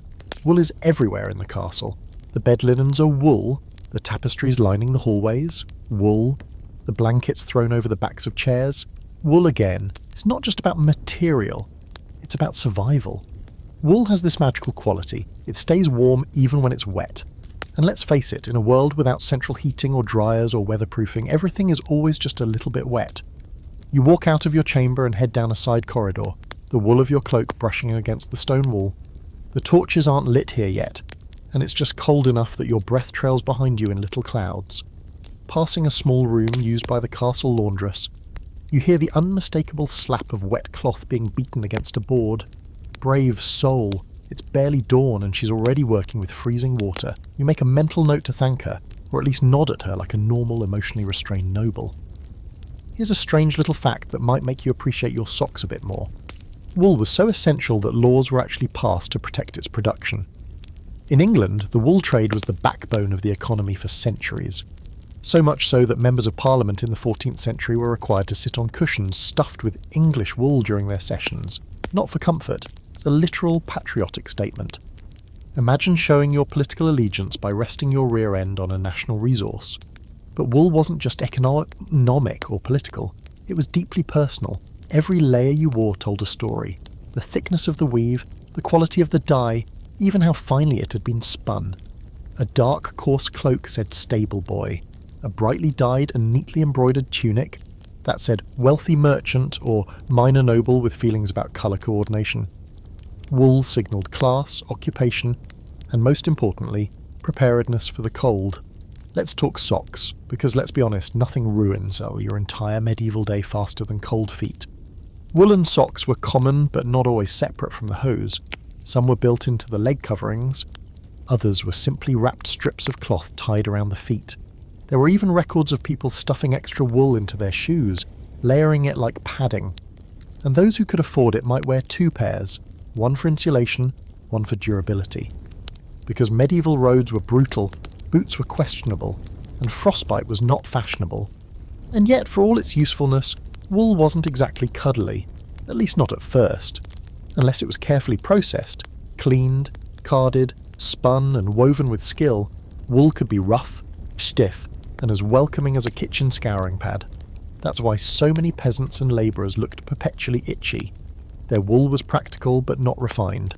Nobles, meanwhile, had access to finer grades, softer wool from young sheep, sometimes even blended with linen or silk to soften the feel without losing the heat. There's a scholarly debate about just how universal wool use really was across different medieval regions. Some argue that in warmer climates like southern France or the Iberian Peninsula, wool was seasonal at best. Others suggest that even there nights were cold enough, especially in stone houses or your highland regions, to require at least some wool garments. But in northern Europe, in castles like this one, wool wasn't seasonal, it was a year-round religion. You make your way toward the Great Hall, your cloak swirling behind you, and everywhere you look, wool is working. It's slung over benches, draped across sleeping bodies, wrapped around infants in makeshift slings. Even the hunting dogs curled up near the hearth wear crude little wool coats stitched by bored maids with scraps from worn-out tunics. It's not cute, it's necessary. And here's a quirky side note. Wool wasn't just for clothes. In some households it was used to plug drafty windows, rolled into ropes and wedged between the gaps in stone, stuffed into cracks in wooden doors. People even slept with balls of wool tucked inside their bedding, not for sewing but to act as tiny heat retainers. Medieval DIY at its finest. You finally settle near the hearth, grateful for the warmth, and glance down at your hands. They're red, dry, cracked from days of cold air and rough cloth. But you pull your sleeves down, tuck your fingers into the folds of your cloak and smile anyway. Because despite the chill, despite the aching bones and endless layers, you know you'll make it through the winter. All thanks to wool, evening comes again, slow and grey, settling over the castle like a damp wool cloak. The light thins, the air sharpens, and with it comes a new rhythm, one less frantic than the daytime hustle, but no less deliberate. The castle is quiet now in a different way, not silent but subdued. Meals are done, torches flicker along the corridors, someone somewhere is softly tuning a lute, and the kitchen smells have given way to the clean, smoky scent of banks of coals being readied for the night. And for many in the castle, especially those lucky enough to be in the higher chambers, it's time to prepare for bed. But this isn't just a matter of crawling under a blanket. In the medieval world, sleep was medicine. You stretch your legs by the hearth, your feet wrapped in thick wool socks that have lost none of their scratch but all of their structural integrity. A cup of hot ale sits by your side, steeped with rosemary and sage. It tastes like earthy soup mixed with regret, but you're drinking it anyway. Because according to medieval physicians, this blend is good for the humours. It calms the stomach, eases the spleen, maybe even wards off melancholia, though frankly, the flavour alone might be enough to distract you from whatever's bothering you. Medicine in the Middle Ages wasn't just leeches and bleeding, it was daily ritual, routine, the careful management of sleep, diet, air and emotion. Sleep in particular was considered sacred, not just necessary but curative. The body couldn't heal, grow or stay balanced without it, and people took it seriously, at least they did if they could afford to. You shift in your chair and watch as your steward sets out the bed for the night, smoothing the linen sheet, fluffing the feather mattress, and placing a small bag of dried lavender and wormwood near the pillow. The scent is sharp and bitter, but oddly calming. This isn't just for comfort, it's medicinal. Wormwood was believed to ward off bad dreams, lavender to soothe the nerves. Sleep was viewed as a portal, not just into rest, but into a kind of internal alchemy. You weren't just closing your eyes, you were rebalancing your soul. Now, if you happen to consult a medieval physician, or more likely if one was inflicted upon you, they'd have a lot to say about how you should sleep. First, you should eat a warm, moist supper. Nothing too spicy, no red wine, maybe some porridge or a soft egg. Then you should avoid troubling thoughts. No arguing, no poetry, no heavy books, especially anything in Latin. You might also take a short walk, wrap your feet in hot cloths, and sit near a small fire to draw heat into the body's core. Only then should you go to bed, and not immediately to sleep, mind you, but to recline thoughtfully. Lying on your left side was discouraged. It was said to tax the heart and the liver. The right side, on the other hand, was the warm side, believed to promote better digestion and dreamless sleep. Stomach sleeping? Absolutely out of the question. Back sleeping? Acceptable if not ideal.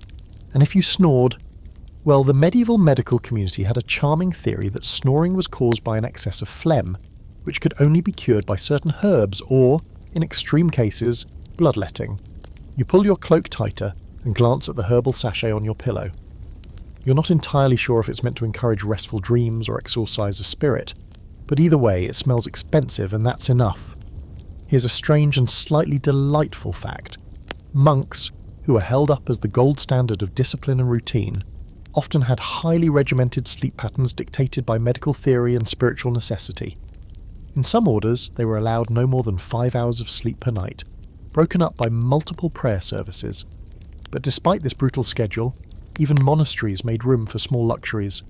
Fur-lined sleeping hoods, heated stones, and medicinal teas prepared just before matins. And the laity weren't left out of this system. Folk medicine, passed down orally among villagers and lower castle staff, offered it its own sleep aids, crushed poppy seeds mixed with honey, warm ale steeped with chamomile, or a bit of boiled lettuce water, yes, really, taken before bed to cool the mind. There's an ongoing academic discussion about how widespread and effective these sleep rituals really were. Some argue that the prescriptions laid out in medical texts were only followed by the wealthy or educated. Others point to folk traditions and household recipes as evidence that medicalized sleep was common across all levels of society, adapted, of course, to what ingredients and knowledge were available. The truth is probably somewhere in the middle. A noble might have a bespoke sleep regimen involving imported spices and learned physicians, while a peasant might swear by a warm rock and a prayer to St. Dymphna, patroness of sleep disorders. You begin to wind down now, the fire's low, the cup is empty, and your body, though still cold around the edges, is growing heavy. But your mind lingers on something. The idea that in a world where death was never far and medicine was as likely to harm as to heal, sleep offered a rare kind of hope. A reset. A belief that in the quiet darkness of night, your body could find its own balance. And maybe that's why so many people embraced those long hours of rest. Not just because they were tired, but because sleep was one of the only forms of medicine that actually worked. You rise, finally, and slip into bed. The mattress creaks softly under your weight. You tuck the sachet beneath your pillow, pull the thick wool coverlet to your chin, and curl onto your right side, just in case. Outside, the wind taps gently at the shutters. Inside, the fire whispers, and your body, wrapped in warmth and ritual and lavender-scented optimism, begins its nightly work, to rest, to heal, to dream. The first thing you notice is silence, not the kind you get in an empty room, or when the wind dies down, but a deep, carved-out stillness that feels older than the stones around you. You stir under the covers, the mattress shifting with a quiet creak, and realise it's still night, or very early morning. You're not quite sure. The fire has gone out completely, leaving the chamber in a blanket of darkness so complete it feels thick enough to touch. You open your eyes, but it hardly matters. Everything is black, but you're not afraid, because in this moment, what you feel isn't unease, it's reverence. Sacred quiet, the kind that only really exists in a place like this. A cloister, a monastery, somewhere deep inside the spiritual engine of medieval life, where people slept not for comfort, but as part of a holy rhythm. This isn't your noble chamber. Tonight, you're stepping into colder territory. Thinner blankets, firmer beds, deeper silence. Welcome to the cells of the monks. Unlike the castle's grand towers and bustling great halls, monasteries were designed for stillness. They weren't built for entertaining guests or holding court. They were built for contemplation, humility, and the pursuit of eternal salvation through routine. and few routines were more strictly observed than those surrounding sleep. Because here, in these narrow stone rooms tucked behind chapel walls, sleep was sacrificed. You rise slowly from the rough woolen blanket and place your feet on the floor. Cold doesn't even begin to describe it. The stones feel like they were pulled from a glacier. You wince, not dramatically, just enough to remind yourself you're human. The cell is tiny, no more than 6 feet long, perhaps 4 feet across. Just enough room for a narrow cot, a stool and a tiny wooden shelf bearing a worn candle stub and a crucifix. The bed isn't really a bed. It's a plank frame with a thin straw mattress, coarse and uneven, stuffed with dry rushes, and maybe a few clumps of whatever filler the brother assigned to bedding could scavenge. No feather pillows, no thick quilts, just the basics, a woolen blanket, a stiff sheet, and whatever warmth your own body can produce. And a hooded habit, of course, which you never truly remove. Monks slept in their robes, always ready to rise at a moment's notice for prayer, study, or the occasional 3 a.m. spiritual emergency. Because here's the thing. Monks didn't get a full night of sleep, not even close. In most medieval monastic orders, sleep was broken into segments by the Liturgy of the Hours, a strict schedule of daily prayers that started before dawn and continued throughout the day and night. The first bell, matins or vigils might ring as early as 2 a.m. That meant rising in the dark, filing silently into the chapel, and chanting psalms for over an hour in the freezing cold, with nothing but candlelight and breath-clouded air to mark the passage of time. You shiver just thinking about it, but it wasn't just physical discomfort. It was intentional. The deprivation of sleep, the monotony of chanting, the repetition of words and movement, it was all part of the training. A monk was meant to master the body through discipline. Sleep was allowed only as much as it served that goal. Too much sleep was considered sloth, too much warmth, vanity, too much comfort, temptation. The ideal night's rest was short, humble, and quiet. Some monks even slept sitting up with their backs against the wall and hands folded in prayer. Others lay down fully but wrapped themselves so tightly in their robes that they resembled statues. And yet, even in this extreme discipline, there was variation. Benedictines were relatively lenient, allowing 6 or 7 hours of sleep when possible. Cistercians were stricter, often limiting rest to 4 hours or less. Split in 2 parts by prayer, and if you were sick, if you couldn't sleep, well, the medieval monastic world had remedies, some helpful, others less so. Warm goat's milk, a bit of honey, infusions of valerian or poppy, but more often than not insomnia was seen as a spiritual issue, a test, a punishment, or occasionally a divine gift. After all, saints didn't need sleep, they needed visions. Here's your quirky fringe fact of the night. One monk in the 12th century reportedly trained himself to sleep in 10-minute bursts throughout the day and night, claiming it had left more time for copying manuscripts. He was praised for his restless devotion. Modern researchers, meanwhile, might label him deeply sleep-deprived and likely hallucinating by Thursday. There's a scholarly debate about how sustainable this lifestyle really was. Some argue that these sleep routines were more aspirational than actual, that most monks tried to wake for night prayers but often dozed through the bell or nodded off mid-psalm.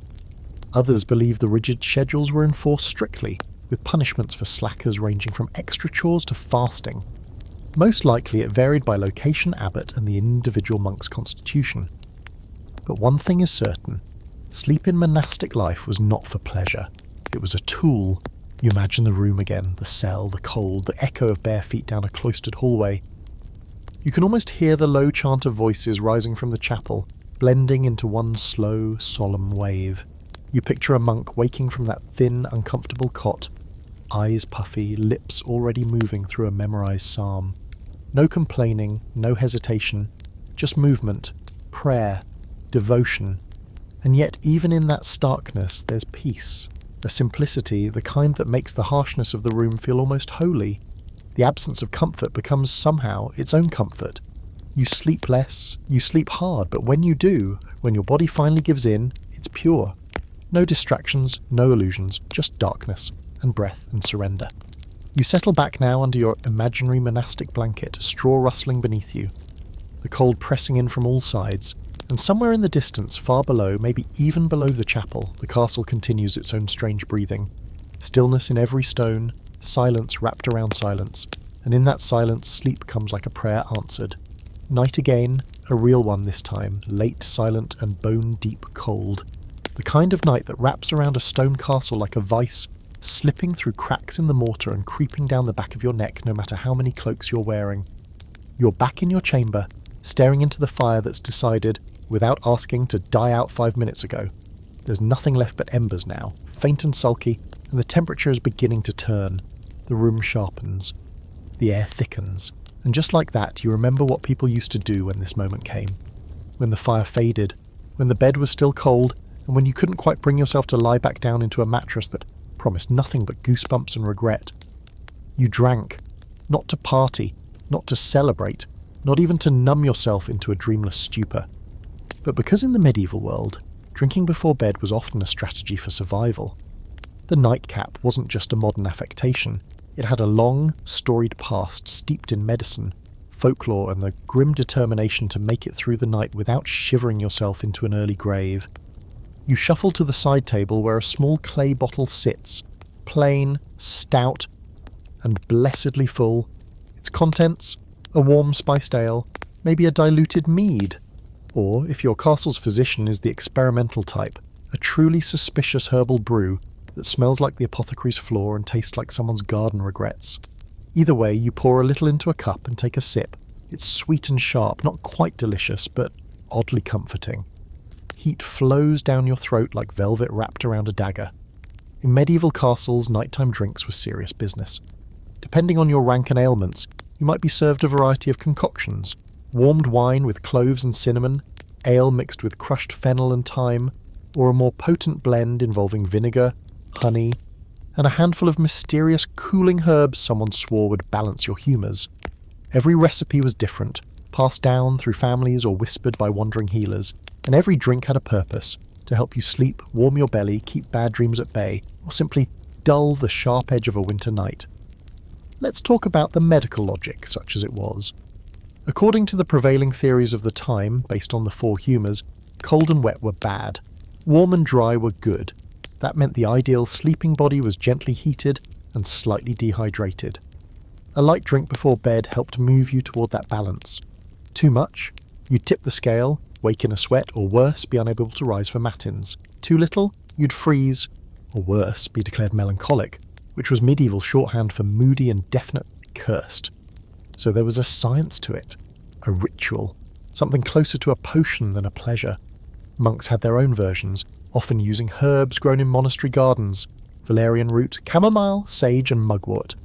Nobles preferred richer infusions, sometimes with imported spices from as far off as Byzantium or the Holy Land. And the poor? They did what they could. Warm beer if they had it, boiled water with a bit of stale bread if not. But the purpose was always the same, to chase away the cold, to slow the body and to invite sleep. In a castle where nothing came easy and nothing came cheap, a warm cup at night was a small grace. A signal that the worst of the day was over, that rest was possible. Maybe. Here's your slightly questionable fringe fact of the night. In some parts of medieval Europe, people believed certain night drinks could prevent demonic visitation. Yes, not only were you warming your bones, you were warding off evil. Some recipes called for holy water stirred into wine. Others included prayers or symbols carved into the cup itself. Superstition, sure, but when your castle is creaking, the wind sounds like a banshee, and someone down the hall just muttered Latin in their sleep, you start to appreciate any spiritual insurance you can get. Of course there were risks. Some medieval nightcaps were strong, really strong, and depending on who mixed them and what mood they were in, they could knock you out for hours, or leave you waking up disoriented, thirsty, and convinced you'd just seen St. Cuthbert standing at the foot of your bed. There are records of monks accidentally dosing themselves into full-blown visions, of nobles waking up in cold baths thinking that they were dead, and of servants who drank so much sleeping ale that they failed to rise for morning chores and were promptly assigned to latrine duty for a week. There's an ongoing scholarly debate about whether these drinks were actually effective in promoting better sleep or just a placebo wrapped in tradition. Some argue that the warm liquids and mild alcohol content did exactly what they were supposed to: soothe, relax, and heat the body. Others think the effect was more psychological, a comforting ritual in a world that offered few comforts. Either way, they worked often enough to become part of daily life. You take another sip, the warmth spreads, your shoulders ease, the stone floor doesn't feel quite as cruel underfoot anymore, and outside the wind howls against the window shutter like a lonely dog. You ignore it. You've got something better. You wander back to bed, cup in hand, and settle in slowly. The mattress sighs beneath you. You pull the covers over your legs, over your arms, over your neck. The mug rests warm in your palms, radiating peace. Maybe the herbs are already working, maybe it's just the placebo effect, but your eyelids feel heavier. Somewhere down the corridor another cup is being poured, a different blend, a different body shivering beneath different blankets, but the same need, the same ritual, because in a world made of stone and cold and long, dark hours, a warm drink wasn't just a luxury, it was protection, it was prayer, it was sleep, distilled. Tonight the castle is quieter than usual. Not silent, but quieter. The wind has eased, the shutters aren't rattling, the guard on the battlements isn't coughing his lungs out like he did last night. And below the hum of snoring and the occasional clink of shifting armour, there's a kind of hush that only comes when everyone, everywhere, is finally asleep. You lie in bed, blankets up to your nose, half dreaming, half thinking, and suddenly it hits you. The castle feels smaller tonight. Closer. Warmer, even. That's when you hear it. The softest shuffle of feet. Not soldiers, not ghosts, children. A door creaks down the hall. There's the faint tap of small feet on cold stone. The murmur of a sleepy voice asking for permission that probably isn't needed. Then the rustle of blankets, and a little thump as someone clambers into a bed that was already full. And just like that, it clicks. In a medieval castle, this was how children stayed warm. Not with separate nurseries, not with heated cribs, and definitely not with whatever decorative baby sleep sacks modern catalogues are selling. In the Middle Ages, warmth didn't come from gadgets or baby monitors. It came from bodies, from routine, from co-sleeping, not optional, not idealised, just normal. You pull your blanket tighter and imagine the chamber next door. The lord and lady tucked under layers of wool, already asleep. Then comes the first child, maybe 5 or 6, tiptoeing into the room, crawling in under the blankets like it's the most natural thing in the world. Then the second, younger still, half carried by a sleepy nursemaid, who immediately curls up near the hearth afterward. By morning, that bed will look like a particularly exhausted litter of foxes. All tails and elbows and tangled hair. It wasn't about sentiment. It was about strategy, because even in the grandest rooms of a castle, the cold came for everyone, and smaller bodies lose heat faster. So children, especially younger ones, slept with adults, not because of attachment parenting philosophies, but because medieval bedrooms weren't heated, and the cold didn't care how old you were. This wasn't just a noble custom either. In peasant cottages, it was even more pronounced. One bed, one family, all sleeping together like a pile of firewood, carefully arranged for maximum efficiency. Parents, children, grandparents, sometimes even cousins or neighbours in deep winter.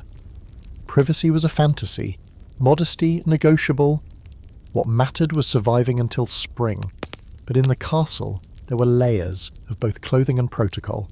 Nobility, especially, had rules about where children slept and with whom. Boys might be sent to sleep in adjoining rooms with tutors or squires in training. Girls might stay with a nursemaid or governess, but on the coldest nights, those barriers softened. A frightened child was often welcomed into the lord's bed without fuss, not as an exception but as tradition. And don't forget the servants. Nursemaids, wet nurses, and even child companions often slept in the same room, or even the same bed as their charges. You might have one adult and 2 or 3 children crammed under the same blanket, all wearing layers of linen shifts, socks and soft caps to keep the heat from escaping. And speaking of caps, yes, children wore them, some tiny floppy nightcaps tied under the chin, because in the medieval sleepwear hierarchy, your ears were always at risk. Here's a slightly adorable and slightly horrifying fringe fact. Some medieval children were swaddled so tightly in the winter months that they couldn't turn over or move their limbs. Think of it as medieval shrink wrapping. This was thought to help their bones grow straight, yes, but also to conserve body heat. Wrapped like little wool burritos, they were sometimes even hung in slings from bedposts or hearth hooks, like, well, you get the idea. Comfortable? Doubtful. Warm? Arguably. Now, scholars have long debated the emotional dynamics of this co-sleeping world. Was it affectionate? Practical? A bit of both?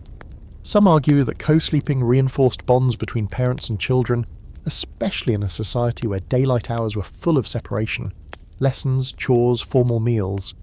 Others suggest that while sleeping together did offer emotional closeness, it wasn't necessarily about that. It was just the only viable option in a freezing stone-walled world. You glance across your own room now, picturing how it might have looked centuries ago. A larger bed, certainly. Maybe even two smaller ones pushed together. Tapestries on every wall. A child-sized bench pulled near the fire. Perhaps a cradle, not rocking, but fixed on sturdy legs, and wrapped in so many furs you'd be forgiven for thinking a bear cub lived inside. And noise. So much nighttime noise. Babies crying, children murmuring in their sleep. The endless shuffle of feet as nursemaids adjusted blankets or refueled the brazier. The scrape of a chair, the drip of water from a roof beam. You didn't expect silence in a medieval castle. You expected life, even at rest. And yet, in all this chaos, there's comfort. Warmth, not as a luxury, but as a shared experience. Parents didn't need to lean over railings or check digital monitors. Their children were right there, under the same blanket, sharing the same breath, curled into the same heat pocket that kept everyone safe. You think about that now under your own covers. The simplicity of it. The raw, unfiltered practicality. No sleep training schedules. No cry-it-out debates. Just the quiet sound of someone small burrowing into your side because their feet were cold. And you'd grumble, you'd roll over, and then you'd fall asleep again, 2 degrees warmer. That was the deal. In the castle's great silence tonight, you can almost hear it. The soft breathing of families sleeping together. The rustle of shared sheets. The faintest thud of someone kicking a sibling in their sleep. The warmth of survival, built not with fire, but with closeness. It's not pretty, but it's enough. You've been asleep for hours when something wakes you. A prickling on the back of your neck, a sudden awareness that something is off. You don't know what time it is, not exactly, but the fire's long gone cold and the room has that particular chill that only sets in around the darkest part of the night. You lie still for a moment, listening. There's no wind tonight, no footsteps, no distant bells, just the faintest scratching sound. At first you think maybe it's a dream. Then it comes again, slow, deliberate, a soft tick, tick, tick, somewhere under your mattress. You sigh, deeply, because you already know what this is. The bedbugs are back. Ah yes, just when you thought the cold, the noise, the shared sleeping spaces, and the lack of plumbing were bad enough. Here comes the final insult of medieval sleep, the infestation. Because no matter how noble your blood or how thick your feather bed, one thing that united lords, ladies, and labourers alike was this unavoidable truth. Something was probably crawling on them while they slept. You sit up and scratch at your arm, trying not to think about it too much. The itch isn't constant, just enough to remind you that you're not as alone as you'd hoped. That mattress beneath you, whether it's straw, feathers, or rushes, has been in use for years, possibly decades. You fluff it every few days, air it out when you can, even add lavender or wormwood to keep it fresh. But none of that guarantees peace. Because medieval beds, they were ecosystems. Let's start with the most infamous offender, the bedbug. These tiny vampires had been making themselves at home in bedding since ancient times, and medieval castles were prime real estate. Warm bodies, irregular cleaning schedules, and a total lack of chemical pest control made for an ideal environment. Once bedbugs found their way into a mattress, or a curtain, or a fur cloak, they multiplied. And they weren't shy. You'd wake up with little red bites along your arms or ankles, sometimes even on your neck, as if nature herself was mocking your attempt to survive another freezing night. And they weren't alone. There were fleas, of course. Everyone had fleas. People, dogs, cats. Probably even the furniture. If you were lucky, you'd just get a few harmless jumps here and there. If you were unlucky, you'd get the kind that liked to nest in bedding, multiplying in the seams of your mattress until your nights became an endless scratch fest. Some households kept special combs just for hunting them. Others tried rubbing garlic or vinegar into their sheets, but the fleas always came back. Then there were lice, head lice, body lice, even pubic lice, don't ask. These weren't strictly sleep-related pests, but they certainly made resting more difficult. And again, just like with fleas and bedbugs, the issue wasn't hygiene in the way we understand it today. Even the cleanest, most fastidiously washed person could end up infested simply by sharing a bed, or even a blanket, with the wrong companion, which in a castle where everyone shared everything was basically inevitable. Here's a fun little fringe fact for your midnight suffering. Some medieval folks slept with ferrets. Yes, actual ferrets trained or at least tolerated as living pest control. These fuzzy little assassins would think through bedding and rush mats in search of mice, and even the occasional large bug.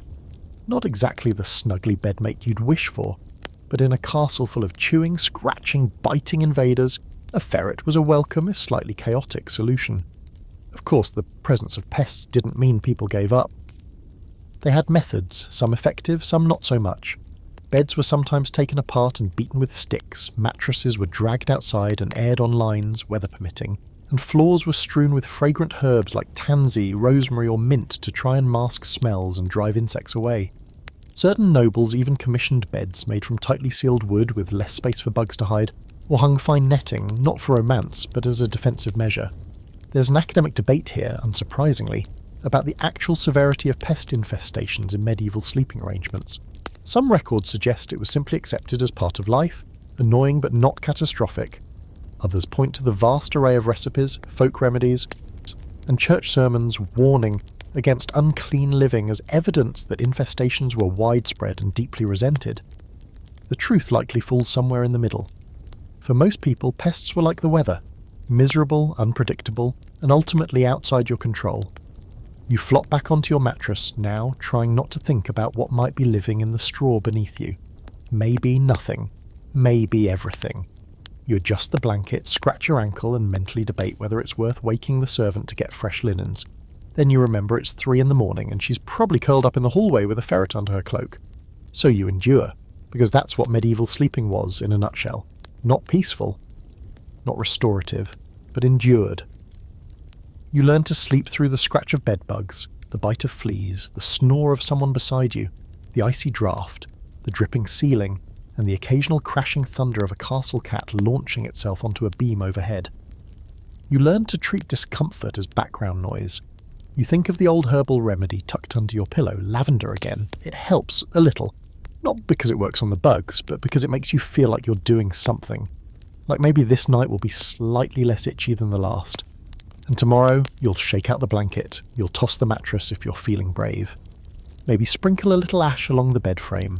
It's supposed to deter crawling things, or maybe you'll do nothing. Just get dressed and go about your day half scratched and half awake, like everyone else in the castle. Because in the Middle Ages, the bed wasn't a sanctuary, it was a battlefield. And tonight, you're just trying to make it until morning. Morning again, pale and damp, spilling weak sunlight over the frost-rimmed courtyard and the muddied boots lining the outer corridor.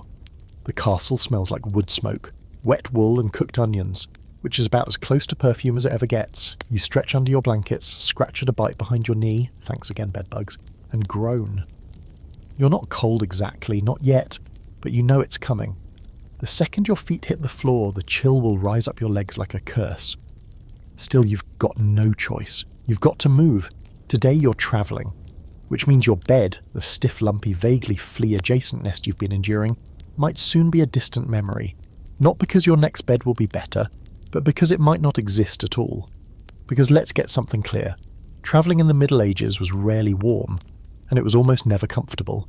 Whether you were a noble on progress, a knight on campaign, or even a royal making the slow trek between castles, sleeping on the road was its own special circle of discomfort.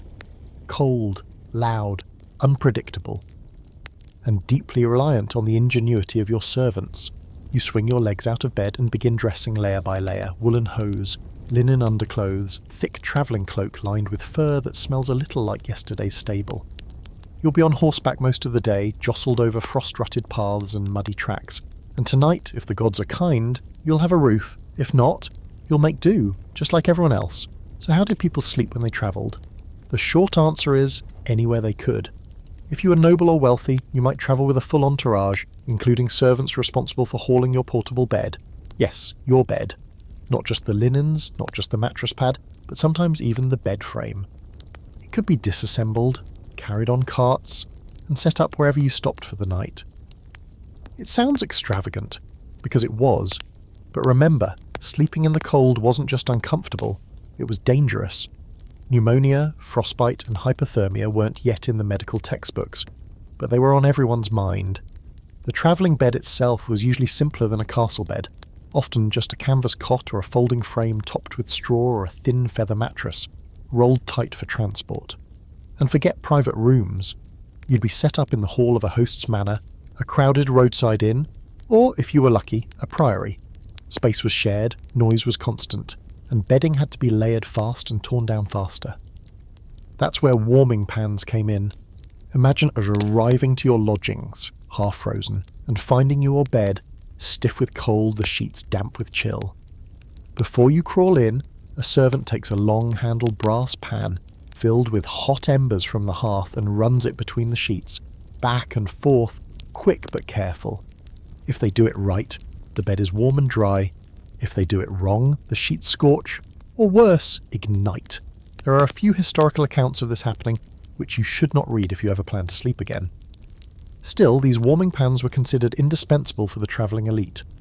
Some households even had embroidered pans, or pans engraved with religious symbols, as if St. Catherine herself was going to protect your bedding from spontaneous combustion. The less wealthy, of course, had no such luxuries. They relied on cloaks, dogs, and body heat. And when all else failed, they slept in their clothes, under their horses' blankets, curled near the dying embers of a fire that wasn't quite big enough for everyone. Let's not forget the inns, those rare, glorious havens that dot the trade routes and pilgrim trails. If you arrived early enough, you might get a bed. If you arrived late, a spot on the floor, maybe under a table, maybe near the kitchen, sometimes with a goat. The bed itself would be shared, absolutely. And who your bedfellow was depended on timing and luck. A fellow noble, maybe. A suspicious merchant, possibly. A monk with a snoring problem and an affection for garlic, almost certainly. And yes, there were travelling tents, particularly for nobles, knights, and royalty during military campaigns. Some were extravagant, wood-framed, painted with family crests, filled with bedding, tapestries, and even small braziers to hold coals. It's hard to overstate how luxurious these were. Picture a portable room in the middle of a muddy field, complete with rugs, chairs, and enough wine to forget the war entirely. But not everyone travelled like that. For many, a tent meant a bit of canvas stretched between trees, with the ground as your mattress and the sky as your ceiling. Here's your strange but true fact for the night. Some noble women travelled with their own bedroom furniture. Not just the bed, but folding chairs, stools, and even chamber pots with fitted lids, painted, gilded, and sometimes monogrammed. One Italian duchess reportedly refused to travel without her astrologer, her geese, and her mattress, because apparently even centuries ago some people were very serious about their sleep setup. There's academic debate over how often these mobile comfort rituals were used. Some historians suggest only the top percent of the top percent had the resources to move their beds like circus caravans. Others argue that many wealthy households owned campaign furniture, beds and chairs built specifically for travel, disassembling like medieval IKEA kits. The likeliest truth? Most nobles found a middle ground. Bring what you can, bribe the host, and accept that you're going to be cold, itchy, and angry by sunrise. You pull on your gloves now, stiff with age but warm enough, and head toward the stables. Outside, the frost has turned the ground silver. Your horse stamps in place, breath clouding the morning air. A servant ties your travelling packs down, one filled with cloaks, the other with wrapped bundles of bedding. You've brought your favourite blanket, and a warming stone if there's time to heat it. You nod to your steward. He nods back. You're ready to leave behind your bed of straw and bugs, ready to embrace the moving misery that is travel sleep, ready to curl up in an unfamiliar room beside unfamiliar people, with your cloak for a pillow and your boot for a hot water bottle. Because in the Middle Ages, travel didn't stop for winter, and sleep didn't stop for anyone. The road has been long and you're exhausted, not just physically, but that deeper medieval kind of exhaustion that settles in your bones like dampness. You've ridden through sleet, through ankle-deep mud, and across terrain so uneven it rattled your spine into a question mark. Your clothes are stiff with travel. Your boots, despite being stuffed with extra wool, are soaked. And now, finally, as the sun disappears behind the jagged hills and the castle where you're supposed to spend the night looms on the horizon, you're thinking of one thing and one thing only: heat. Specifically, how to generate it. Because you've already accepted that this guest chamber will be cold, that the bedding will smell like someone else's dog, and that the fire will be little more than a polite pile of coals when you arrive. But tonight, you've come prepared. You've brought something special, something curious, something your local alchemist swears will revolutionize travel sleep. It's a stone, But not just any stone. This one is smooth, round, and silkscone specially chosen for its abilities to hold heat. You remove it from your saddlebag like it's the crown jewels, then wrap it carefully in thick cloth before handing it to your steward with a single command: into the fire. Welcome to the strange, half-magical, half-scientific world of medieval heat hacks, an evolving collection of tricks, tools, and half-baked ideas that people tried, tested, and sometimes barely survived in their efforts to stay warm through long, freezing nights. Your hot stone, let's start there, was one of the more effective tricks.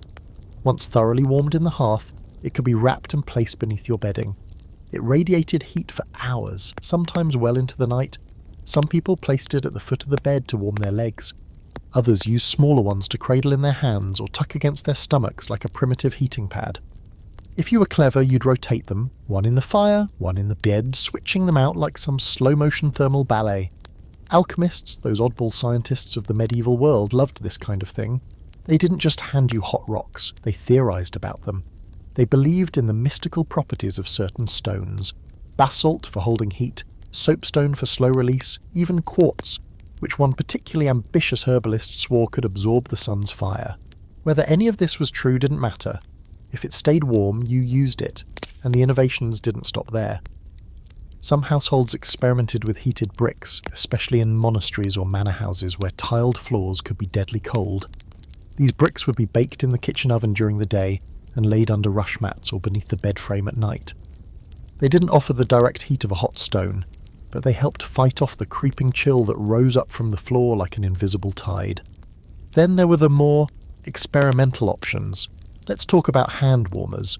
Picture a small iron box, no bigger than your palm, filled with embers and suspended on a tiny chain or wooden handle. People would clutch these before bed or keep them under their cloaks on cold rides. Some were beautifully crafted, covered in punched designs that allowed the heat to escape slowly. Others were improvised, made from old lantern frames or soup tins. The problem? They were, well, open flames in your lap or your bed. This brings us to your fringe fact of the evening.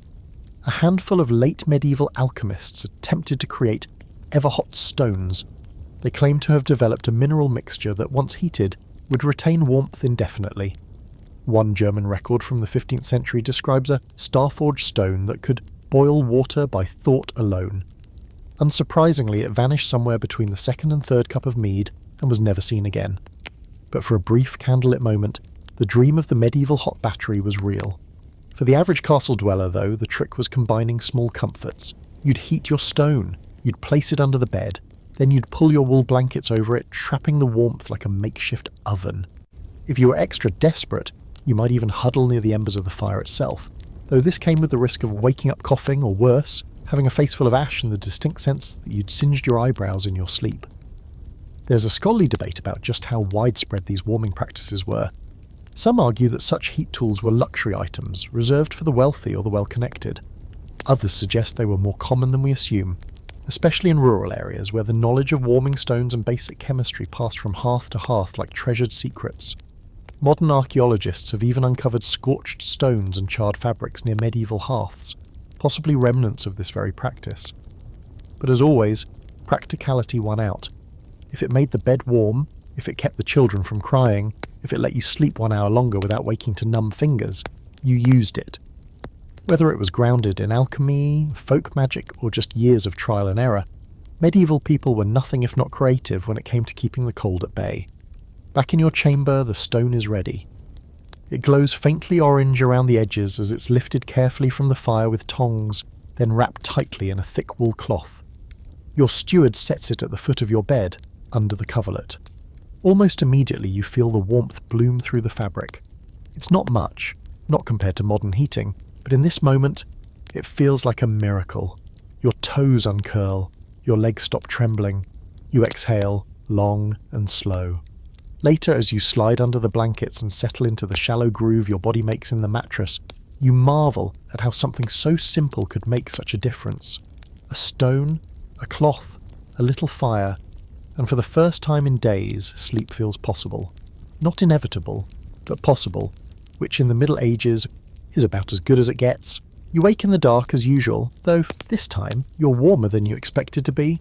Your legs are toasty, the blanket's holding some residual heat, and you even managed a few hours of uninterrupted sleep without bugs, barks, or bells. That little stone you tucked under the blankets, worth its weight in gold, but now, as you rise slowly from your travelling bed, you feel something else. Something not made of wool or fire or hot rocks. The castle itself. You glance around the unfamiliar chamber, its stone walls slick with a cold sheen of early morning damp. A few faded tapestries hang awkwardly beside a window slit, the glass so thin it might as well be air. Your breath fogs as you move toward it, drawn by instinct or curiosity, or the faintest hope of sun, and as you look out over the grey hills and early light, you realise something you hadn't fully appreciated until now. This castle was designed to fight winter. Not just the people in it, not just the clothes and bedding and desperate nighttime drinks, but the building itself, the architecture, the layout, the stubborn, clever ways that stone was carved and placed not just to keep out arrows and raiders, but to outwit the cold. Take a good look around. This place is a fortress, yes, but also a kind of thermal maze, engineered to make freezing slightly less inevitable. And it starts with the walls. Thick, sometimes as much as 10 feet deep, these stone monsters weren't just for show. They absorbed heat during the day and released it slowly through the night, like enormous immovable hot water bottles. Except, less cosy. Still, they provided insulation in the only way people knew how, sheer mass. You run your fingers along the windowsill, cold of course, but you notice how small the window itself is. Barely wider than your hand, not a mistake, that was on purpose. Smaller windows meant less exposure to wind, less opportunity for heat to escape, and fewer chances for winter to snake its fingers inside. And if you had the resources, those tiny openings were sometimes covered with horn, not glass. Thinly shaved animal horn panels, oiled and translucent, just enough to let in light without letting in the weather. You glance up, the ceiling is low, especially compared to the soaring halls downstairs. That's no accident either. Low ceilings trap heat. A small sleeping chamber meant a smaller space to warm. And you may have noticed that important rooms, like bedrooms, studies and private chapels, were often built on upper floors, not just for defence but for thermal strategy. Heat rises. If there's a fire burning below, even in the kitchens or great hall, that warmth eventually drifts upward. A few degrees, sure, but in a medieval winter, a few degrees can be the difference between tolerable and frostbite. There's more. Notice the spiral staircases, always turning to the right. That served both military and thermal purposes. In battle, it gave right-handed defenders the advantage. But those tight turns and narrow passages also slowed airflow, keeping drafts from racing through the building. Likewise, castle builders often tucked doors and stairwells into recesses or behind thick curtains, not just to look dramatic, but to stop warm air from escaping into the stone wilderness beyond. And let's not forget the materials themselves. That stone, limestone, granite, sandstone, whatever they could quarry nearby, was chosen for durability, but it had unintended thermal properties. It held onto heat slowly and released it even slower. That's why fires were constantly stoked, why rushes were thrown on the floor, and why every single person in the building learned to find the one corner where the heat actually settled. But all of this came with trade-offs. Yes, castles were more heat efficient than a barn, but they weren't warm, they weren't cosy, they were better than nothing. A little warmer than outdoors, less deadly than a forest, but not by much, and when winter hit hard, when snow piled against the outer walls and the wind whipped across the battlements, no amount of clever stonework was enough. That's when the fires roared. That's when the beds were crowded. That's when tapestries were layered 3 deep and windows were sealed with boards and beeswax. Here's your historical oddity of the night. Some castle designers experimented with solar alignment. Yep, medieval green architecture. Certain rooms were built facing south to absorb maximum sunlight. Courtyards were sometimes placed to trap heat, using high walls and angled construction to catch sun and cut wind. One 14th century document even suggests building a lord's solar, to draw in the light from morning till eventide as a lizard might sun himself upon the stones. No idea if that was meant poetically or literally, but it shows how aware they were. Cold was the enemy and architecture was the weapon. There's debate among historians about just how intentional all of this was. Some argue that much of medieval castle design was about defence first, and any heating benefits were just happy accidents. Others point to repeated patterns, room placement, materials, curtain walls, covered walkways, as evidence of a growing awareness of thermal design. Either way, there's no question that castle builders thought beyond the sword. They thought about the seasons, about sleep, about survival. You step away from the window now, your breath still fogging the air. The chamber's no warmer, really. The fire is just embers, but you feel impressed, a little bit awed. Because while you've spent so much time layering clothes and sipping questionable herbal brews and battling bedbugs, you didn't fully appreciate that the building itself was on your side. It wasn't perfect, but it was trying to keep you alive, trying to keep the heat in, trying in its own way to let you sleep. So tonight, when you lie back on that uneven mattress with its damp corners and suspicious lumps, you do it with a new kind of gratitude. Not for the bed, not for the blankets, but for the walls, because in a castle it's the walls that watch over you.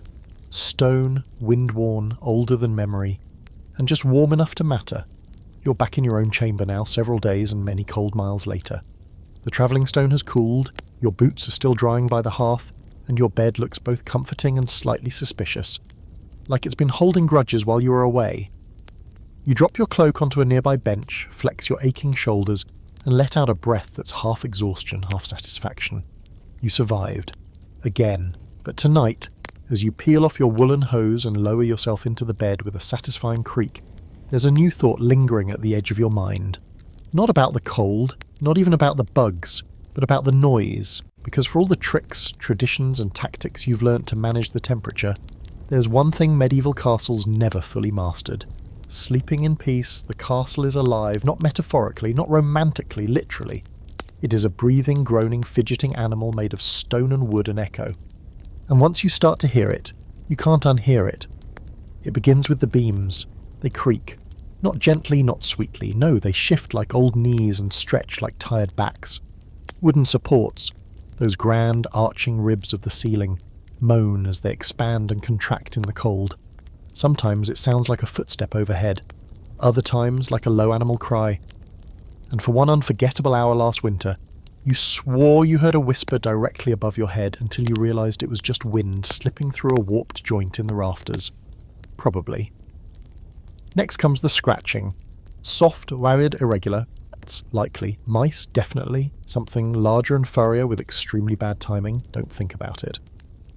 Between the walls, under the floor, behind the tapestries, something is always moving.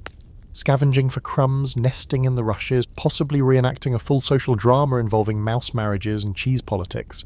Either way, the castle is a rodent playground, and those sounds are your lullaby. Then there's the wind. It's never silent. It doesn't matter how well fortified the castle is, how thick the walls are, or how tightly the shutters have been latched. Wind finds a way. It snakes through arrow slits and door gaps. It whistles under floorboards. It rattles panes of horn and oiled parchment with the fury of a bard rejected at court. Sometimes it howls, rising and falling like a chant from the moors. Other times, it sighs so quietly you're not sure if it's outside the wall or inside your head. And people, God, the people, castles aren't private, even if you're a noble, even if you have your own chamber. There are footsteps in the hall at all hours. Servants fetching water, guards changing shifts, a steward who walks like he's angry at the floor. Then there's the coughing, someone always has a cough. A wet one, a dry one, a cough that sounds suspiciously like it's coming from just outside your door, even though you told them to sleep on the far side of the corridor. You pull your blanket tighter, curl onto your side and try to focus on the fire, which pops softly in the hearth. But now the crackling reminds you of that time a torch in the stable started spitting sparks and the hayloft caught fire. You sat up for 3 nights after that, half expecting the flames to climb through your floorboards. There's a part of you that longs for silence. True, blanketed silence, but in a medieval castle, silence is suspicious. Silence means something's wrong, it means someone's missing, or someone's sneaking, or the wind has gone still before a storm. So you adjust. You start to crave the sounds you once cursed. You learn the language of noise, that dragging sound near your door, probably the chambermaid's slipper, that dull thud from upstairs, the steward's footlocker, that soft drip, drip, drip behind the wall.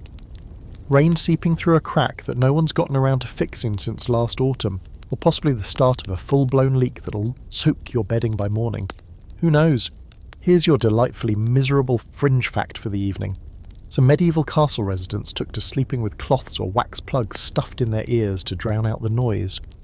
Not because they were delicate, but because between the wind, the livestock, the bells, the servants, the roosters that didn't understand time, and the occasional midnight duel or childbirth, it was simply the only way to get any rest. Of course, it meant you couldn't hear intruders or fires starting.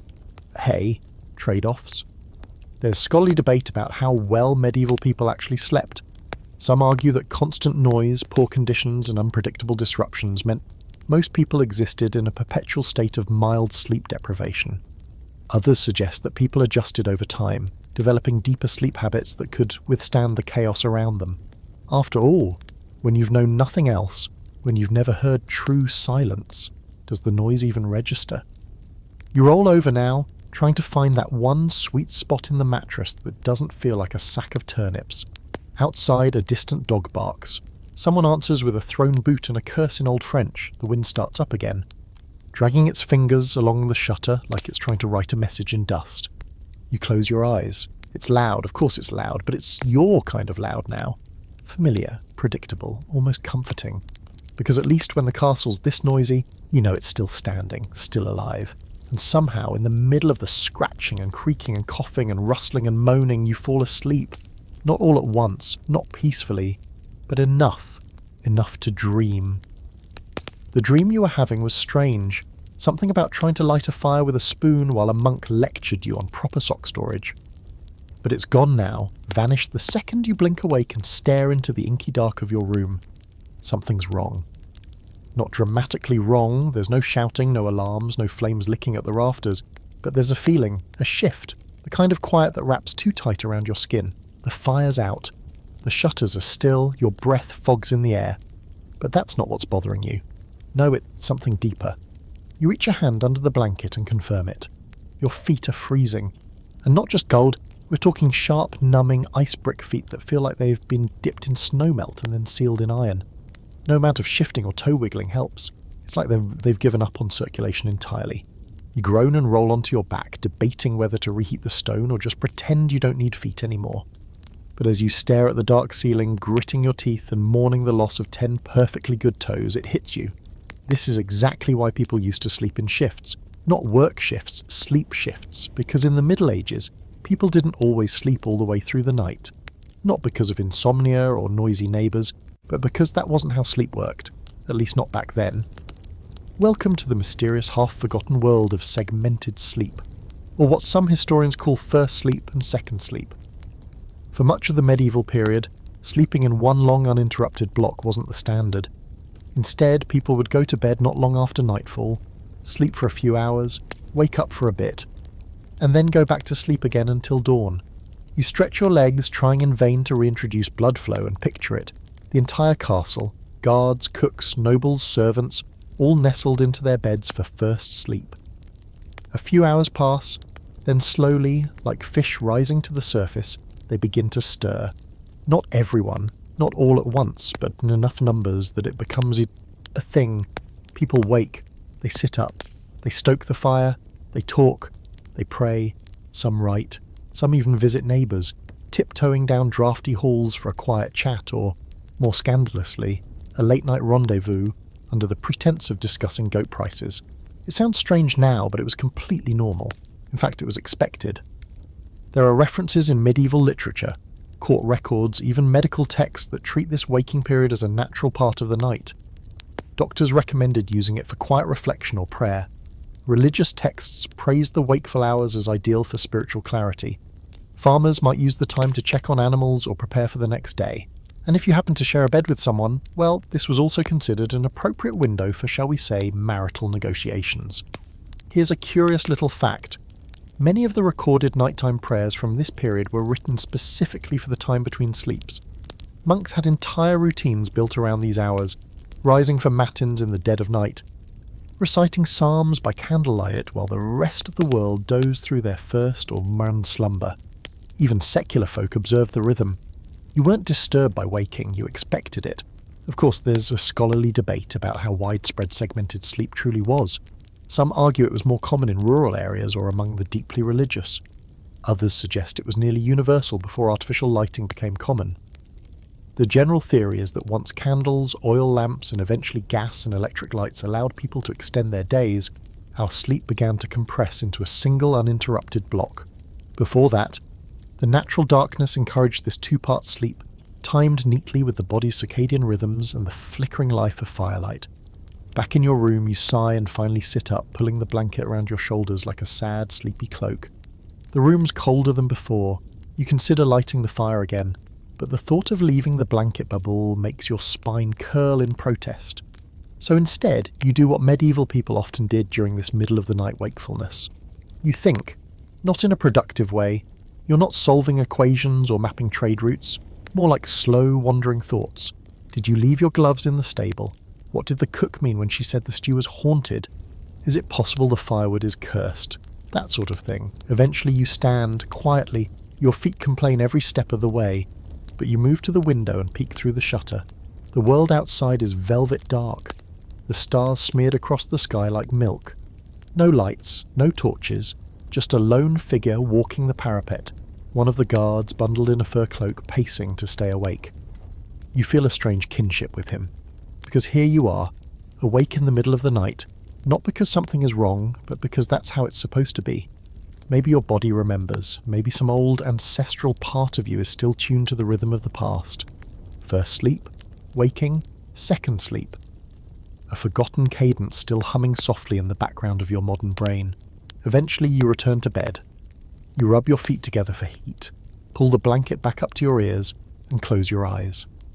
And somewhere between the creak of the rafters and the faint snore of the guard dog downstairs, your mind loosens.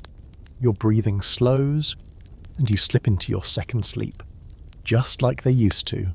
Morning arrives not with sunlight, but with noise. You're half dreaming something about trying to knit a blanket out of firewood when it begins. First, a clang of iron somewhere deep in the castle like a dropped bucket echoing through a stairwell. Then the usual percussion of boots on stone, voices rising like the world itself is being shaken awake. You try to cling to the edge of second sleep, but it's slipping fast. Someone opens a door down the corridor, something heavy is dragged, and finally, as always, a rooster that clearly does not know what time it is, lets out a confused crow so loud and broken it might actually be cursed. You give up. Pulling back the blanket, you sit upright and feel the full weight of the morning settle onto your shoulders like a wet cloak. Your neck aches. Your hip has a new complaint. And even though your feet stayed attached during the night, they feel like they barely survived it. Still, the room is warmer now. The coals in the hearth have smoldered into a faint heat that's just enough to take the edge off. A small win. As you move about the room, stiff but functional, a servant enters, without knocking, of course, because medieval privacy is mostly theoretical, and begins the ritual of the morning. She throws open the shutter, just wide enough to let in a shaft of fog. No sun today, just clouds as thick as wool, and a sky that seems to hang only a few feet above the rooftops. She sets down a basin of cold water and a cloth that looks like it died 3 washings ago. You nod in thanks, groan as you stand and begin the slow process of transforming yourself from half-frozen bed creature into something resembling a functioning human being. This, too, was part of the sleep cycle. Waking wasn't a clean break in the Middle Ages, it was a ritual. A long, slow transition from sleep to day, often stretched over hours. There was no alarm clock, no single moment that declared, "You are now awake." You eased into it. You were woken by bells or servants or the chill itself, but even then you didn't leap out of bed. You adjusted, you sat, you muttered, you listened to your joints crunch. You might even have prayed. Prayer, in fact, was often the very first act of the day, especially for nobles and clergy. A whispered "Our Father." A touch of holy water if you had any on your nightstand. Some people kept small devotional books near their bed, the kind you could flip through with one eye still closed, hoping to earn divine favour before you even found your shoes. And shoes, they were a commitment. You couldn't just shuffle around in socks or barefoot, not unless you wanted frostbite or tetanus from some stray nail in the rushes. So you pulled on your hose, tugged up your chausses, and then battled your way into stiff leather boots with buckles that always seemed tighter in the morning. Your fringe fact for today? Some medieval nobles had wake-up assistants. No, seriously.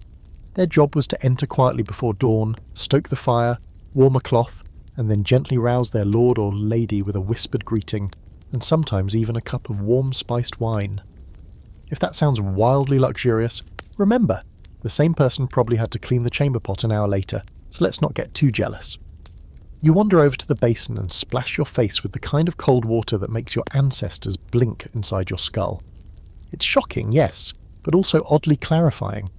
Your eyes feel clearer, your headache dulls a little, and your sense of place, that liminal space between dream and day, finally fades. There's something to be said for these slow mornings. No screens, no blaring alarms, just time, a chance to recalibrate. You're not expected to run straight to a task. Breakfast won't be for another hour, so instead you sit by the window, still wrapped in half your blanket, and watch as the courtyard begins to fill with life. A stable boy chases a chicken that has, yet again, decided to join the pigsty. A maid shakes out a blanket from the upper gallery. 2 guards pass, laughing at something in low voices, and across the way smoke begins curling from the kitchen chimney, sweet, thick, and unmistakably buttery. You'll eat soon, likely something hot and heavy. Porridge if you're lucky, leftover meat stew if the kitchen's particularly cruel. But for now, you sip from the cup your servant brings, thin ale with a few floating herbs, a kind of liquid breakfast warming, if not exactly refreshing. It hits your stomach like a small bag of stones, which is frankly exactly what you need. And then, only then, does the full waking process complete. You stretch, roll your shoulders, and begin the day in earnest. Maybe you'll meet with the steward, maybe you'll check the condition of the granary or oversee the repairs on the outer wall. But whatever happens, you'll do it on a few hours of segmented sleep, 1 warm stone, a prayer, and the faint ache of a straw mattress pressed into your spine. There's a debate among modern historians about whether medieval sleep was better or worse than ours. Some say we're overworked and underslept, always staring into blue light and chasing REM cycles like a medieval peasant chasing his last chicken. Others point out that back then sleep was constantly interrupted, by cold, by pests, by prayer bells and drafty windows, and the basic fact that your mattress could possibly catch fire if you got too cozy. The truth? It's complicated. Medieval people didn't expect perfection. Sleep wasn't sacred. It wasn't engineered for optimal health and performance. It was survival. It was necessary. It was something you worked around. Something you improved in small, clever ways. An extra layer of wool, a hot drink, a stone by the fire, a body next to yours. You stand now, fully dressed, and open the door to your chamber. The hallway smells like stew and soot and something faintly floral, possibly an herbal sachet nailed to the wall. Your breath is no longer fogging. Your spine has settled. And despite everything, despite the bugs and the cold and the creaking beam and the suspicious snoring, you slept. Not perfectly, but enough. And in a medieval castle, that's victory. Evening again, though this one feels different, softer, quieter. The kind of dusk that doesn't crash in with howling wind or sheets of ice slamming the shutters, but seeps gently into the castle like warm ink soaking a page. The hearth has been kind to you today, still flickering with orange coals that haven't needed much coaxing. The blankets are layered just right. 2 thick wool, 1 fur, and the scratchy but warm quilt from the storage chest you finally remembered to raid. Your feet, miraculously, are not frozen. And as you settle into bed for what might be a full night's sleep, you feel something unexpected. You feel okay. Not good, not luxurious, definitely not spa weekend refreshed. But for once, the bed doesn't feel like a punishment, the room doesn't feel like a cave, and the castle doesn't feel like it's trying to kill you. You've adapted. Or at least you've stopped resisting. That counts for something. As you lie there, staring up at the wooden beams overhead, your mind drifts. Not to what's wrong or cold or itching, but to the bigger picture. The strange, deeply human rhythm of medieval sleep. This wasn't just about staying warm. It wasn't just about bedbugs and braziers and hot drinks and windproofing. This was about survival and routine and the deeply weird, deeply clever ways people carved out rest in a world that never made it easy. Because castles weren't designed for sleep. They were designed for defense, for intimidation, for symbolism. Sleep was a side effect. Something you squeezed in between siege drills and feasts and freezing drafts slicing through the arrow slits. But despite that, people still made it work. They found patterns, made rituals, turned firewood and fleas, and layered wool into a functioning system of nightly rest. And it wasn't just the nobles, the entire castle, from the lord in his feathered canopied bed to the kitchen boy curled near the bread ovens, had its own language of sleep. The guards took turns napping on stone benches between shifts. The servants slept wherever there was warmth, sometimes still in their work clothes. The steward probably slept sitting up half awake, ears trained for the slightest sound of disaster. And yet they all did it. Every night, in winter, in storms, in hunger, and in war, and in plague years, and in long, lean Februaries, when every gust of wind felt like it carried death in its teeth. That's the part you never really think about until you're living it. Sleep in the Middle Ages wasn't optional. It was strategy. Sleep schedules were dictated by seasons, work, social class, even religion. In summer, you might get 4 hours at night and make up the rest with a midday nap. In winter, you chased warmth and darkness like twin-born gods. You woke for prayers, then slept again. You rose early to start the fires, then napped when you could. You didn't schedule sleep. You fit it around the margins of your life, tucking it in between duties like an afterthought. And still, they had dreams. There's something beautifully ironic about that. Despite the physical misery, the lack of comfort, and the near-constant noise, medieval people dreamed. They recorded dreams in journals, in letters, in confessionals. Some believed dreams were messages from God. Others thought them meaningless, but many, especially mystics, monks, and chroniclers, took dreams seriously. Even the common folk passed down stories about dream omens and warnings. Which means even in the worst beds, the worst nights, the worst drafts, people still had enough rest to let their minds wander. Float, invent, is one of the great two human contradictions. Give a straw, lice, and a mattress that smells like wet hay, and we'll still find a way to hallucinate a talking deer that tells us to build a chapel. Tonight, you find yourself thinking about all of this. Not from an academic angle, but from a quiet, in-bed, half-tired sense of wonder. You've felt the weight of a fur blanket on your chest. You've tasted the weird, spicy wine meant to knock you out. You've sat by the fire, turning a hot stone in your hands like a secret spell. You've walked the corridors at midnight and listened to the castle breathe around you. And somehow, despite every discomfort, you've learned to sleep. Not because it's perfect, but because it's human. You've become part of a pattern older than the mortar in these walls. Here's your final quirky fact of the night. Some medieval households had official sleepers. Yes, actual people hired to test the warmth of beds before a noble lay down in them. Think of it as the medieval version of quality control. If the bed was too cold, too damp, too alive with things that shouldn't be, the sleeper would alert the steward. Or, if they were particularly devoted to their job, or terrified of their employer, they'd just lay there until the mattress was warm enough to hand off. Talk about unsung heroes of history. Historians have only recently started digging into the nuance of medieval sleep. For years, it was overlooked. Too domestic, too unglamorous. But now we're starting to understand just how much effort went into resting. How sleep shaped architecture, daily schedules, even food. How much of surviving a winter in a castle depended not on bravery or wealth, but on cleverness, on knowing how to trap heat, how to share warmth, how to trust the rhythms of the night. You're pulling the blanket higher now. The fire's almost out, but the coals are still giving off just enough light to silhouette the beams above you, casting slow, flickering shadows. Your limbs feel heavy, but in a good way, the kind of heavy that comes from muscle and ritual and well-earned sleep. Outside, the wind is quiet. No storms tonight, just the distant sound of hooves in the lower yard, fading quickly. Someone arriving late, or leaving early, it doesn't matter.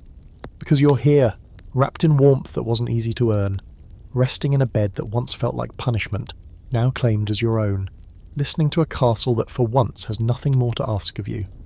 So you close your eyes, and sleep comes easily.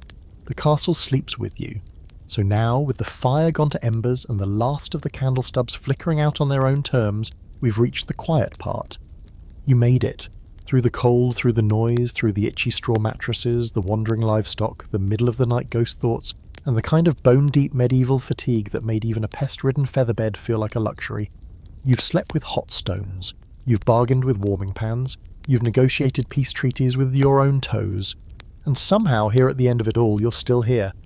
Not just surviving sleeping. Maybe not the kind of sleep that comes with perfect silence and high thread counts and down duvets fluffed by invisible hands, but the kind of sleep you earn. Sleep that settles into your bones because it has nowhere else to go. Sleep that doesn't ask for comfort, it creates it.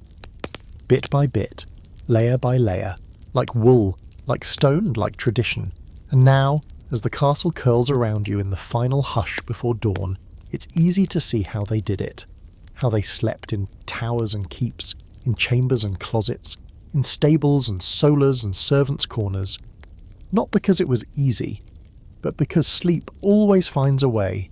Even in the cold, even in the dark, even in a world made of stone and silence and superstition. So breathe deep. Let the cold stay outside the walls, and let the weight of wool and history hold you here. Good night, traveller, and sweet dreams.